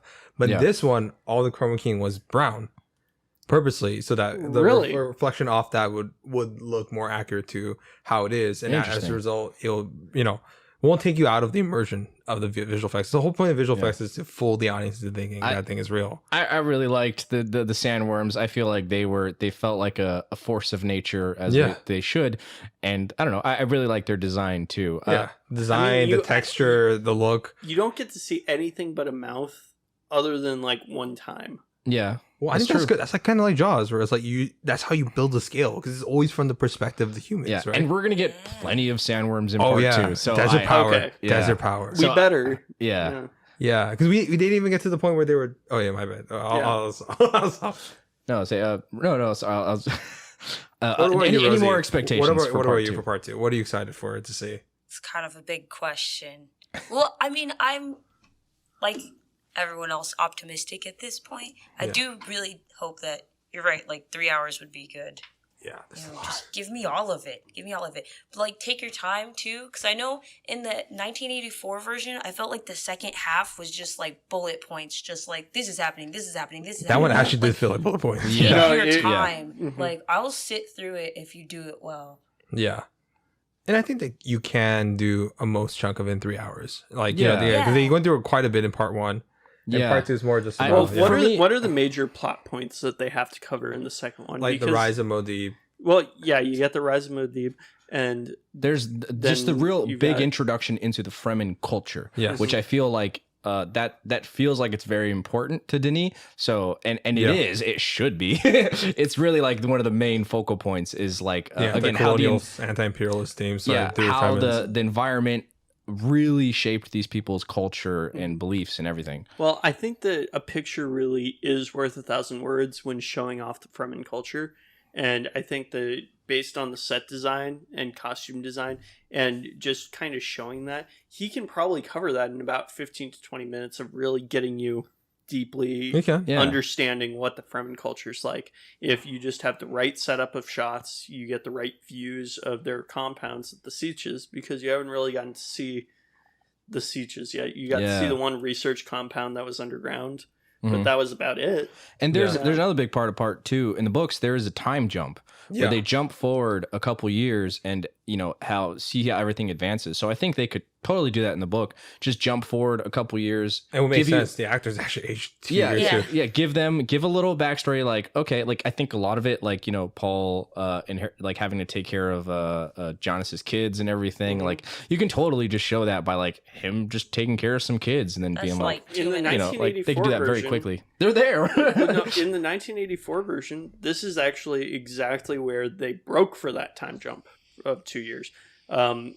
which I didn't really like. There's a couple of things that need to happen before the time jump happens. So if they just, hit the ground running and then they do flashbacks into that stuff, I don't think that it would have as much effect, but he might be able to do it, right? Yeah, I feel like he could. He will. I feel like they should just basically jump off from the time jump. Just be like, all right, it's been a few years now. This is where, Muad'Dib is like kind of established himself for the most part. Like, there's like the wars going on, like they're fighting still. But then you miss out on all of like Jessica's story of becoming a Reverend Mother, because that happens pretty much like a couple weeks after they get back to the siege. That's true. And that could be done. That could be shown in like, not necessarily flashbacks, or kind of like when they're talking but that's about that's so important that they can't really show that in flashbacks, because that's when you actually get Paul for the first time actually seeing beyond the veil. Yeah, I really hope understanding, and that's when you also get the brain orgy. Yeah. I'm with you on this one, Miles. I feel like they really shouldn't gloss over that or jump over it too much. I feel like they could still show her like 2 years later. Then she's finally being inducted as a Reverend Mother. Like once but then that doesn't work because she's already pregnant with her daughter. That is true. Yeah, so it doesn't work. No, I thought about that too, but it doesn't work because wow, good. Hey, yeah, that's a good one. Good call. That's a good one. Hey, sometimes I do know things. But you know what? That's a good thing. Yeah, Put it on a t-shirt. I guess if anything, like if they do like the Fade Rotha, they could do Fade Rotha scene. They could do Jessica become Reverend Mother, and then the 2-year time jump. Yeah, they could. Yeah, they could do it like that. I will say they have a. Zinni and this group has a monumental task ahead of them, just as much as the first part, where there's a lot to do. But I feel like they did for me, I think they did a really good job of setting up the world and setting up, laying down so much groundwork that they can kind of hit the ground running in part 2. So I'm really looking forward to them doing that. So we'll see what happens. But all right, yeah. Do you guys want to wrap it up and give our final rating? Yes, I think it's time. We've been going on this for a while, and like I said, we could talk about this for hours. Before we do that, I want to ask you guys, what books would you like to see adapted in the movies? Okay, for me, well, actually no, you guys go off because I think a lot of the books, yeah. Okay, well, I'll start off. Like, so I think that, like, okay, so like we were saying, like this film is probably gonna like cause a whole new wave of like sci-fi, like, inner politicking dramas and stuff like this. Yes, and there are a ton that have been directly inspired by Dune, and one of probably my favorite that I know of, because I'm not super knowledgeable on books, I'm gonna be honest, okay, but there's one that I'm aware of that I would love to see them adapt, and they are officially going to be adapting it, and that is Hyperion. The Hyperion book series is really fucking dope. I haven't read them yet, but I've seen a lot of stuff about them. Okay? You haven't read them, and you're like, oh, it's really fucking dope. Just because tell me more. A lot of the stuff that I've seen about it is like gets me really excited. Okay, so like basically, it takes place a lot like kind of like Dune in this futuristic feudal society, where there's definitely way more technological elements. There's like a lot of different kind of factions. There's like the Techno Core, which is like this group of like a group of AI and stuff that have like basically ruled big parts of the galaxy and stuff and whatever. But the point is, like, a lot of the framework of the book is based around Chaucer's Canterbury Tales, right? So it starts off with these group of people that are doing this what's it called? This pilgrimage to a very special planet on this one, very special planet. And while they're going there, you basically find out all of their different storylines, all of the different decisions and parts that have like led them to this moment, right? So there's a big thing going on where like all of the different, like, there's a religious faction, there's like there's all kinds of people that go, and one of the big things is that there is this creature called the Shriek, who is this spiked, super creepy, scary, like being that exists on this planet that they don't know where it came from. They think it came from the future, possibly, and it is terrifying because it like basically can capture people and torture them for like eons. It basically can make someone immortal and also inflict pain on them for like, indefinitely. That is fucking horrifying. It is very scary. But if executed correctly, which apparently Warner Brothers does have the rights to this, and they are going to try to adapt it. We don't know if it's going to be a show or a movie or what. I think a show would be like leagues like they should absolutely do it in a show format, basically just like do the first season just getting into all these characters and understanding their journey as they're going to this like on this this pilgrimage. And yeah, I don't know, I'm really excited for it. I think they could do something like so well. This could be like the new kind of Game of Thrones kind of thing where it's just like a fantastic book that has such a rich world, just much like Dunes, and there's a lot they could do with it. How about you, Rose? What do you think? Yeah, you guys are looking at me. Okay. So I just found out also that this series that I had read is also being adapted, or at least Which series is that? supposedly. It's called Scythe. It's got this like futuristic like utopian setting, and basically, since I don't know, he gave a synopsis, so I'll give a synopsis.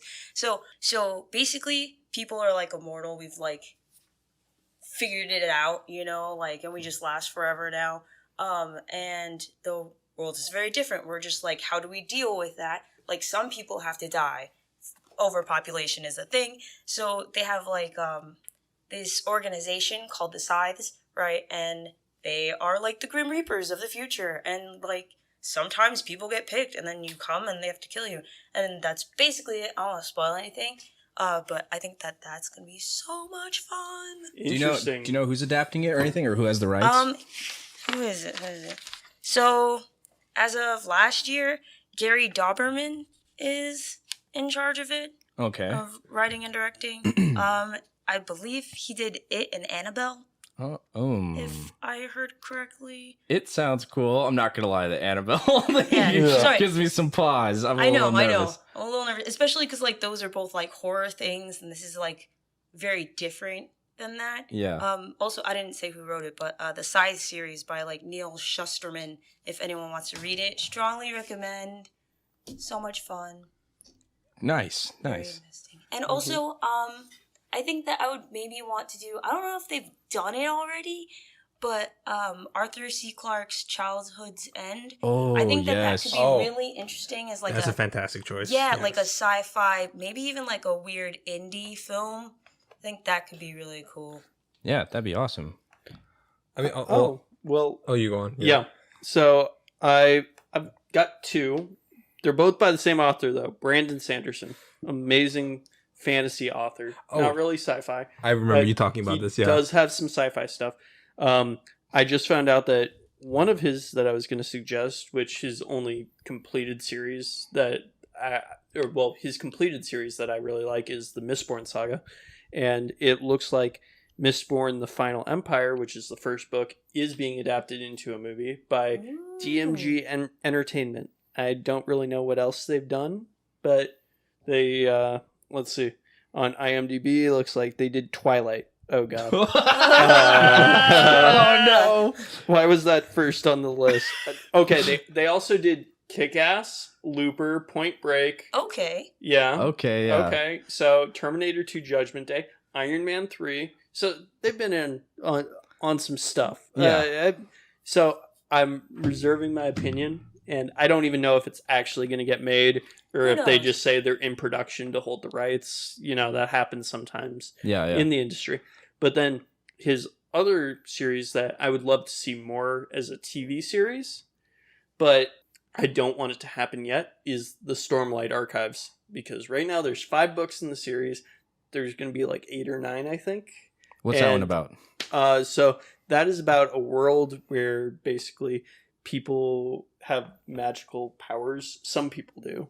And it's based on these little spirits who are from another dimension, basically, that can like give you powers and stuff. And there's all this whole class structure based on the color of your eyes that you get from getting big swords that are magical swords, basically. It's kind of weird, but it's actually a really good storyline about a guy who goes through. Yeah. I would love to read that. I would love to see that and read it. Yeah, it's about a guy who basically goes from becoming a slave to being thrown into as basically, you know, another cog in the machine of war, to coming out and becoming this big champion and the person who kind of leads the world into the next era.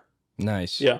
Dig it. Really quick, I just want to say Hyperion, it's written by Dan Simmons, in case anyone does want to read it.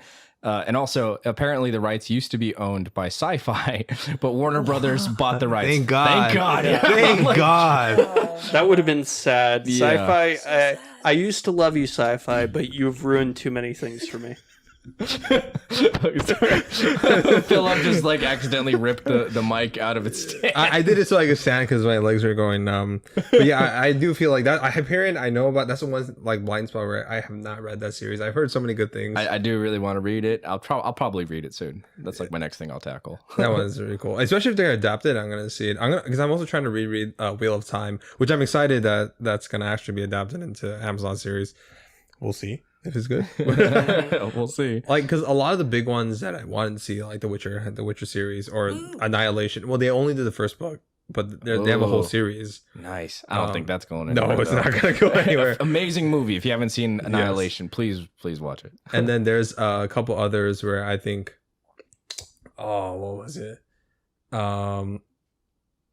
Okay, I forgot. But basically, there's other ones. But there was one actually that I'll mention this because it was supposed to be made by Wes Ball and Andy Serkis with under Fox with Weta, Interesting. and it's called Ooh. Mouse Guard. I don't know if you guys seen this cover by any chance.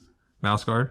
I have No. not. It reminds me of Redwall. Just Oh, yeah, that does remind me of Redwall. Kind Yeah. of cute. Speaking of which, I Redwall's think also I good. heard about a live-action Redwall thing coming out. Weird. I don't think that should be live action. That's gonna be. Animated, maybe. Yeah. So like, honestly, because you guys all watched Redwall as a kid. Yeah, Yeah, the of little course. PBS series. so basically, Yeah, like it's fun. great show. Mouse Awesome. Guard is like kind of like Game of Thrones, but in the perspective of mice and different type of animals, right? You know, how Nice. Guardians of the Galaxy like has like we had that Yeah. version, but it's a lot more darker, and also because like and it's more like technically gritty because no one flies and shit like that. And Yeah. you have like images like this evoking from the Ooh, series. nice. Dude, And- that's like Okay, straight up. for our audio-only listeners, it's adorable. Yeah, Yeah, it's a it- mouse holding a sword. And on top of a puddle with like a super dark, like this is like a couple of the images from the theaters and stuff. So I am. That is.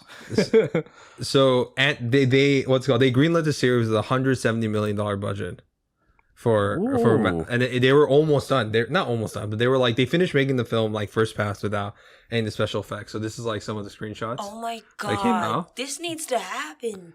I need to Ooh, watch that it. looks really nice. But because Disney bought Fox, I'm talking about literally they just maybe another year and then they just polish it up. They canceled it. Oh, Yeah, they canceled the last second, and they were like, well, fuck you, and they released like kind of like a scene, like unfinished, obviously, and it was a mice fighting against like a snake, but from like a mice perspective, it's like a giant Slytherin. yeah. Yeah, and it was super creative, and super cool, and there was gonna be getting into politics in the series, but because Disney hates risks, I guess. Yeah. Yeah, I get that. It's not my money, but fuck. But yeah, That's they canceled so that. And then the other one, I really wanted. Well, I wanted to see What was the name of that one again, though? Mouse Guard. Mouse Guard. Mouse Guard. Okay. Definitely check that one out. And the other one I really wanted to see, which they might. I think I've heard rumors and rumblings that they were. It's called the Wind Up Girl. I had to read this in a sci-fi course class. It's a biopunk sci-fi fiction novel, and it's set in future Thailand. What's it called? Most of the world is overrun by, like different types of global warming disasters and stuff like that. But Thailand somehow, the right investors, right people were at the time, and there is as a haven for a lot of people. And it touches on global warming and biotechnology. And it follows it has like 5 different plot lines intersecting at once. And one of the plot lines is about a corporate hitman who meets a wind-up girl who is like she's a biotech. Yeah, and Sounding it's weird. a little bit like a Alita Battle Angel. Yeah, it does, but it's a lot more depressing and political, less anime. What's it called? But yeah, Alita's like a little less on the global warming, more into like what's it called, intergalactic politics and Mars and stuff like that. Yeah, that Cool. one. I hope there's a sequel to that. I'll be sad if there's not. I doubt it. No, at it this made point. money. We'll see. I mean, we'll see. We'll see. I hope. Did you watch it? Did anyone see Alita Battle Angel? I did Yeah. not. Yeah, I did. What did you What think? did you think? Wait, the live action movie, right? Yeah, the live action. Yeah. Yeah, not good. Okay. Yeah. We'll stop speaking. But I've heard a lot of mixed things. I've heard people were surprised how good it was. I was didn't- surprised I how didn't bad it was. I was hoping for it to be good, and I need to stop hoping about things anymore because it seems like every time that happens, it fails. Just like right now, I looked up who's doing the live action Redwall movie. It's Netflix, so Oh, that out the window. That doesn't Right always there. mean it's bad. Yeah. You know, it depends. That's a dice I roll mean, right there. It It hardly is ever really- means it's good though. It's What's really, it's either going to be a D20 or a 1. We'll Yeah. see Yeah. what happens. Okay, see. all right. So, do you guys want to give our final Yes, ratings let's- on Dune? Do 1984 Miles, go. Dune 1984. I give that honorable mention. You have to give it a rating. Okay. Yeah. No, I would. I would stream it. Ads, Premium. premium. All right. Premium stream it. What about Okay. you, Ron? For me, just because of how ridiculous it is, and it is just kind of fun, and for me, it just went to pure camp on that level. Just like, I don't know, just kind of how balls to the wall it is. I'm putting it on the shelf. It's it's a very generous rating, I but want a like divorce. Okay, so hey, here's the thing. I'm gonna have to move it up to the shelf as well because that's where I wanted to put it. I'm just tired of you guys shitting on me for my ratings. Okay. What about you, Rosie? Okay, so don't yell at me, Philip, or actually any of you at this point. But I'm gonna say bargain bin, but I would buy it, so on the shelf, but bargain bin on the shelf. Oh, Yeah. that's fine. So Honestly, is that that's- fine? You would buy it if it was like $2 and then you would put it on your shelf? Yes. Cool. Yeah, that is totally fair rating. If anything, you're being generous. Thank you. Thank you. Yeah. I was like bargain bin, but if I saw it in a bargain bin, I might take it home. Yeah. Yeah, I if, kinda- if they release a 4K UHD version of it, I would definitely buy it. in a Dude, They so heartbeat. did. would They I. did. They They did? did. I They might already get it. released it. I might get Well, it. I'm gonna have to Oh go my buy God. that now. Yeah. I'll say this. In terms of just like the mess of the film, it's pretty much a shit bucket. Oh, But in terms of like, I watched it at the right age. yeah. It's like on the shelf. So combining like the actual technical part of the film, which there are some good parts, and also like my childhood side, it goes in the middle streaming. All right, that's fair. Yeah. All right. What So kind what of about? streaming? It's Ads or premium streaming? oh god, that's hard. I put premium, but I'm thinking like it might be with ads. Yeah, it might be with ads. That's fair too. I think that's Yeah. a good It's rating. that's what I love about this film is that I feel like everyone's ratings is valid. Yeah. If you want to put in the shit bucket, I get it. If you want to like Except put in in the, the shelf, museum. yeah, I do not understand when people are like, "This is a masterpiece." I'm like, no, it's not. Even the dude. when the director just owns the film, then no. Red flag. I mean, Yeah. it's got the same type of thing that like *Malignant* had, where it's undoubtedly like from every feasible aspect, it's a bad movie. We know it's a Wait, bad movie. I disagree with I disagree with that. Let's not get into the Let's not get malignant. into For Malignant. example, it's just it's a bad movie, but it's creatively done and it's fun. And that's the thing. I thought it was really fun. Even when it was being creepy, it was fun. So That's Well, that's fair. That's we, fair. we gave our opinion on Malignant. You guys gonna yeah, go back to go that. watch that rating. Yeah. Go watch that episode. All right, so let's go to Dune 2021. Let's start off with you, Miles. wow, you're just always starting off with me, aren't you? Yeah, you guys aren't gonna want to hear this one. Yeah, Oh. this one's streaming with ads. what? Well, I mean, that's what you did, except it was premium. Yeah, but so- if I hadn't have had a premium service and I could watch it on like IMDb TV or something, I would have. Oh, Ouch. Okay. Wait, all right. what's Blake's rating? Let's give that. So yeah, I'll give Blake's rating, and I'm gonna try to do my Blake impression. I kind of liked it. No, I'm just kidding. No, no. He Like watched that's how it. Ron sees you. Yeah. He said, and I'll quote Blake here. I'm gonna put it streaming with ads because I'm a big dumb. So just kidding. No, I'm just kidding, Miles. No, but yeah, he did say streaming with ads. He didn't go into too much about it. He did want to make it clear that he does love Denis Villeneuve and that he puts all of his other movies either in the museum or on the shelf. But this one he just didn't connect with. It's hard for me to comprehend. I'm sorry, Miles. You're looking right at me. but yeah, he wants to put it on streaming. So that's where he It's okay. stands. He was laced with LSD when he was saying this. Okay, so what about you, Ron? For me, it's a tough one because I do understand some of the criticisms of it. But it's like I'm very tentatively putting it on the shelf. I want to put it in the museum. Just commit. It commit. It really depends on how part 2 comes out, because it is very much part 1 of a story, right? So there's a lot that is left to be said and done. So I'll wait until part 2 comes out, but I'm pretty confident it's going to go in the museum. But for right now, it's on the shelf. Okay. What That's about fair. you, Rosie? For me, I'm also on the shelf. I don't know if This is the first time on the shelf has not felt like like a really great rating. yeah. It's our second it's highest a great rating. It's a great rating, and I mean, I've invested so much into it. It's really good. I've like, I have my criticisms, which is why it's not in the museum. But I mean, I don't know. Maybe Ron's right. Maybe my mind will change after the second one comes out. I don't know. But for right now, like, it's on the shelf. All right, Philip. He's gonna You're say all dead to museum. me. It's in the fucking museum. Easy. No more half measures.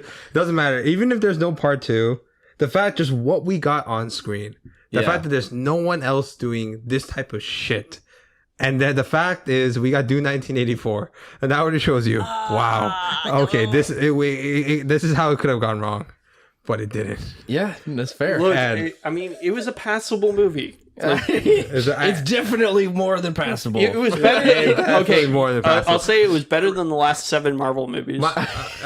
You know what? Even though I like Marvel, I would have to agree with you on that. I would have to agree with you. Yeah. I just watched Eternals too, and There's you'll nothing see. quite like this. Yeah. Yeah, fuck, man. I don't know. I'm man. not gonna say anything. That's not a bad thing because the fact that Dune is on the museum, That's true. Yeah. it is technically it's hard to say my favorite movie because it's only half a movie. Yeah, So- that's the other reason. This is the only reason why it's not in the So, museum. for But let's me. just say this: if this was the first half for any film, that first half is in the museum. Oh yeah, Yeah. yeah. Really good first. That half. will. Yeah. Yeah. The first So- half of Harry Potter book 7 was better. Okay, so we currently are looking for new sound engineers. Ours recently died of strangulation. Yeah.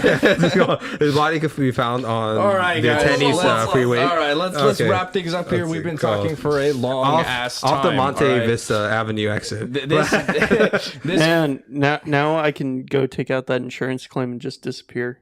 I'll just point to this. all right, guys. So thank you guys Oh wait, for last question. What? Favorite media based on the Dune novel, the Oh first my one. god! Wait, what? Yeah. Wait, what do you mean? What? The novel. Yeah, They favorite said The novel. Favorite Favorite media based on the Dune novels. No, that is my Oh, favorite. That oh, is my sorry. favorite media. Is the novel. No, based on the Dune So novel. things that You Dune can't, has, you can't. so things that got Dune you, Miles. has I inspired, got you. right? Yeah. That's what you're saying. You Okay. can't- My favorite media. Sorry, I gotta save Miles here. Go, my go. favorite media based on the Dune novels is the audiobook. Because Yes. I wanna Yes. listen to Oh, the you Dune got it. Yes, novel. I would don't definitely care. say I that. want all of it. I want every single fucking detail of the book in my brain. I don't care what you say. Exactly. Wait. So we're saying the like basically The yeah. audiobook. Fine. The Let audiobook me- is the best let me- okay, adaptation of What this. is the best book. film media that was inspired or based upon the first Dune novel? God Very damn it. specific now. Okay. Very specific, guys. Now let's go. Okay. Let's go again. Let's go with you, Rosie, again. Let's see if that changes. Start off with you Someone this else time. go first. Someone else go first. Okay, Miles. The Tom Brady's poop episode of South Park. Is that It's did on they first- really That they have based it anything on to do with Dune? it? Yes, they That's did. That's hilarious. yeah, that is really No, funny. literally, it's yeah. Oh, Okay. I Okay. get it. Everybody's I see it. treating his Oh. poop like Like the a sandwich. spice. Oh, okay. Like Alright. it's like this I have to holy see it like for magical myself. thing Maybe I'll that agree gives you with all you. these powers. Okay, Maybe I'll agree with you. I have to see it. There are a million different things that have been inspired by Dune. Yeah. I mean, one of my favorite things that I kept thinking about while watching and reading Dune was Say it. was from Futurama when Al Gore comes out to the presentation, talk to everybody, and he goes, "I have ridden the mighty moonworm," and like and the crowd goes wild. That's not my favorite, but it's just something that I kept thinking about. It kept making me laugh. I was giggling myself. Okay, so my favorite thing, it's for me, it's got to be Star Wars. Star Wars takes a lot from Dune. I mean, we can go down the list, but like there, I mean, just like Jabba talking about the desert planet, starting off on Mos Eisley, the Jedi mind trick, the Imperial, like, you know, feudalistic society that goes on and on. There's so much that Star Wars took from Dune. It took it in a very different direction. It went fantasy, But like, I love it. I love Star Wars. You know, I'm not gonna apologize for I that. love Star Wars. So See, I think that was the problem when he started having original ideas. After he stopped stealing his source material, that's when it went downhill. that's a fair assessment. I think that George Lucas should have had Star Wars taken away from him a little early. We're not going to. You a thief, George Lucas. I don't want to make this a 3-hour discussion. I'm not going to take this enough. Yeah, It's already 2 hours 42 minutes. It's gonna be 6 hours. Okay, Rosie, you go. No, Philip, you go. I'm sorry. No, Rosie, come on, you go. Thinking You about go. what Ron said, like, I don't know anymore. Okay, I'll say this. Okay, in terms of just straight adaptations, it's pretty obvious. Dune 2021 for straight adaptations. Wait, what the fuck? I thought we were talking about things that inspired it. No, I'm talking. No, I'm just saying, and I'm gonna get into the inspire. Yeah, I'm just saying for adaptation wise. But first, I mean, the most obvious one is it has to be Alien. Oh, fuck, Alien. I didn't even think It has about to be that. Alien. Yeah. Alien is my favorite sci-fi horror film of all time. Yeah. Rosie, you can see that too. Yeah, it's my favorite sci-fi horror film of all time. It's from the design, it violated me so much as a kid, and just like seeing the things enter in and out of people's mouths made me never want to ever just like do it. Like, I mean, I didn't eat for 2 days, and then immediately on the third day I ate 6 meals. So that's what happened. But and I'm so grateful for Hodorowski's Dune to inspire that. Maybe this will change after I read the Incal, which I found out Taika Waititi is adapting that and directing a series of movies or TV shows on that series, the Incal. And then he has like a blank check from I don't know what studio it is. If that happens, that'll be cool. And as our audio only listeners will notice why I'm tense right now is because we have an intruder taking pictures of our set right now. I'm taking pictures. I'm chronologing. Oh my god. Chronicling? Oh my, chronicling this. Jesus. Yeah. All right. So yeah, Alien. That's my picture. That's a fucking great one. Yeah. You know who should have done Dune? Studio Ghibli. You know what? That would be so interesting. That would be super interesting. They did Grave of the Fireflies, a super fucking dark shit, and that worked out super well. Yeah. They can do anything. And They can. All right. Yeah. Yeah. Rose, you finally have one. Yeah, I agree with Philip here. Let's do Rosie Chan. Dude. Yeah, Alien, right? Oh, Alien. it was so dope. It's so hard though picking. I mean, like everything is so good, but no, Aliens. Yeah, I mean, it goes from again like Classic. Terminator to like to so many different things have taken from it. I really wish that never mind. I don't want this to be a long conversation. No, Alien for sure. All right. What chant? You guys were gonna chant about me? You guys? Oh, we're start gonna a we're gonna holy try war in the my name? Sudoku. I was like, Oh, yeah, I didn't get to do my favorite impression from David Lynch's Dune. That is the space navigator. And he goes, "You must kill Paul Atreides." I actually really did like that scene. That scene was cool. Atreides must die. Okay, I'm sorry, Miles. What are you doing? What are you picking here? What? Oh no, you're good. Sorry. I already There's a lot going on here. I've been recording for like 3 fucking hours. I'm Thank exhausted. you for this intense. We didn't take a break this time. No, we this toughed was- it out, bitches. I've been standing for the last half hour. It is the chairs, though. They're We toughed it out, Significantly bitches. Not better. quite as Okay. bad. Yeah, Thank so- you guys for listening. Thank you guys if you listened to this whole episode. I applaud you. Good job. This was a long one. Yeah. I think there's so much to talk about though with Dune. That's what I love about it. It's a hell of a ride. So yeah, thank you guys. Please subscribe, hit the notification bell, comment, like, you know the deal. In the comments, let us know if you watched Have a clue. Have a clue. Have a clue. I'm trying to do that. and remember to use the shopping code Party on Garth next time you're shopping at Wayfair to save 30% off your whole order of over $1,000. Yeah. I don't know if that's real or not. We might get sued. We'll see. Thank you guys for listening. Thank you very much. We love you guys. Appreciate you. Bye. Hey, Henry. Have a clue. Have a clue. Have a clue. Have a clue. Atreides. Have a clue. Okay.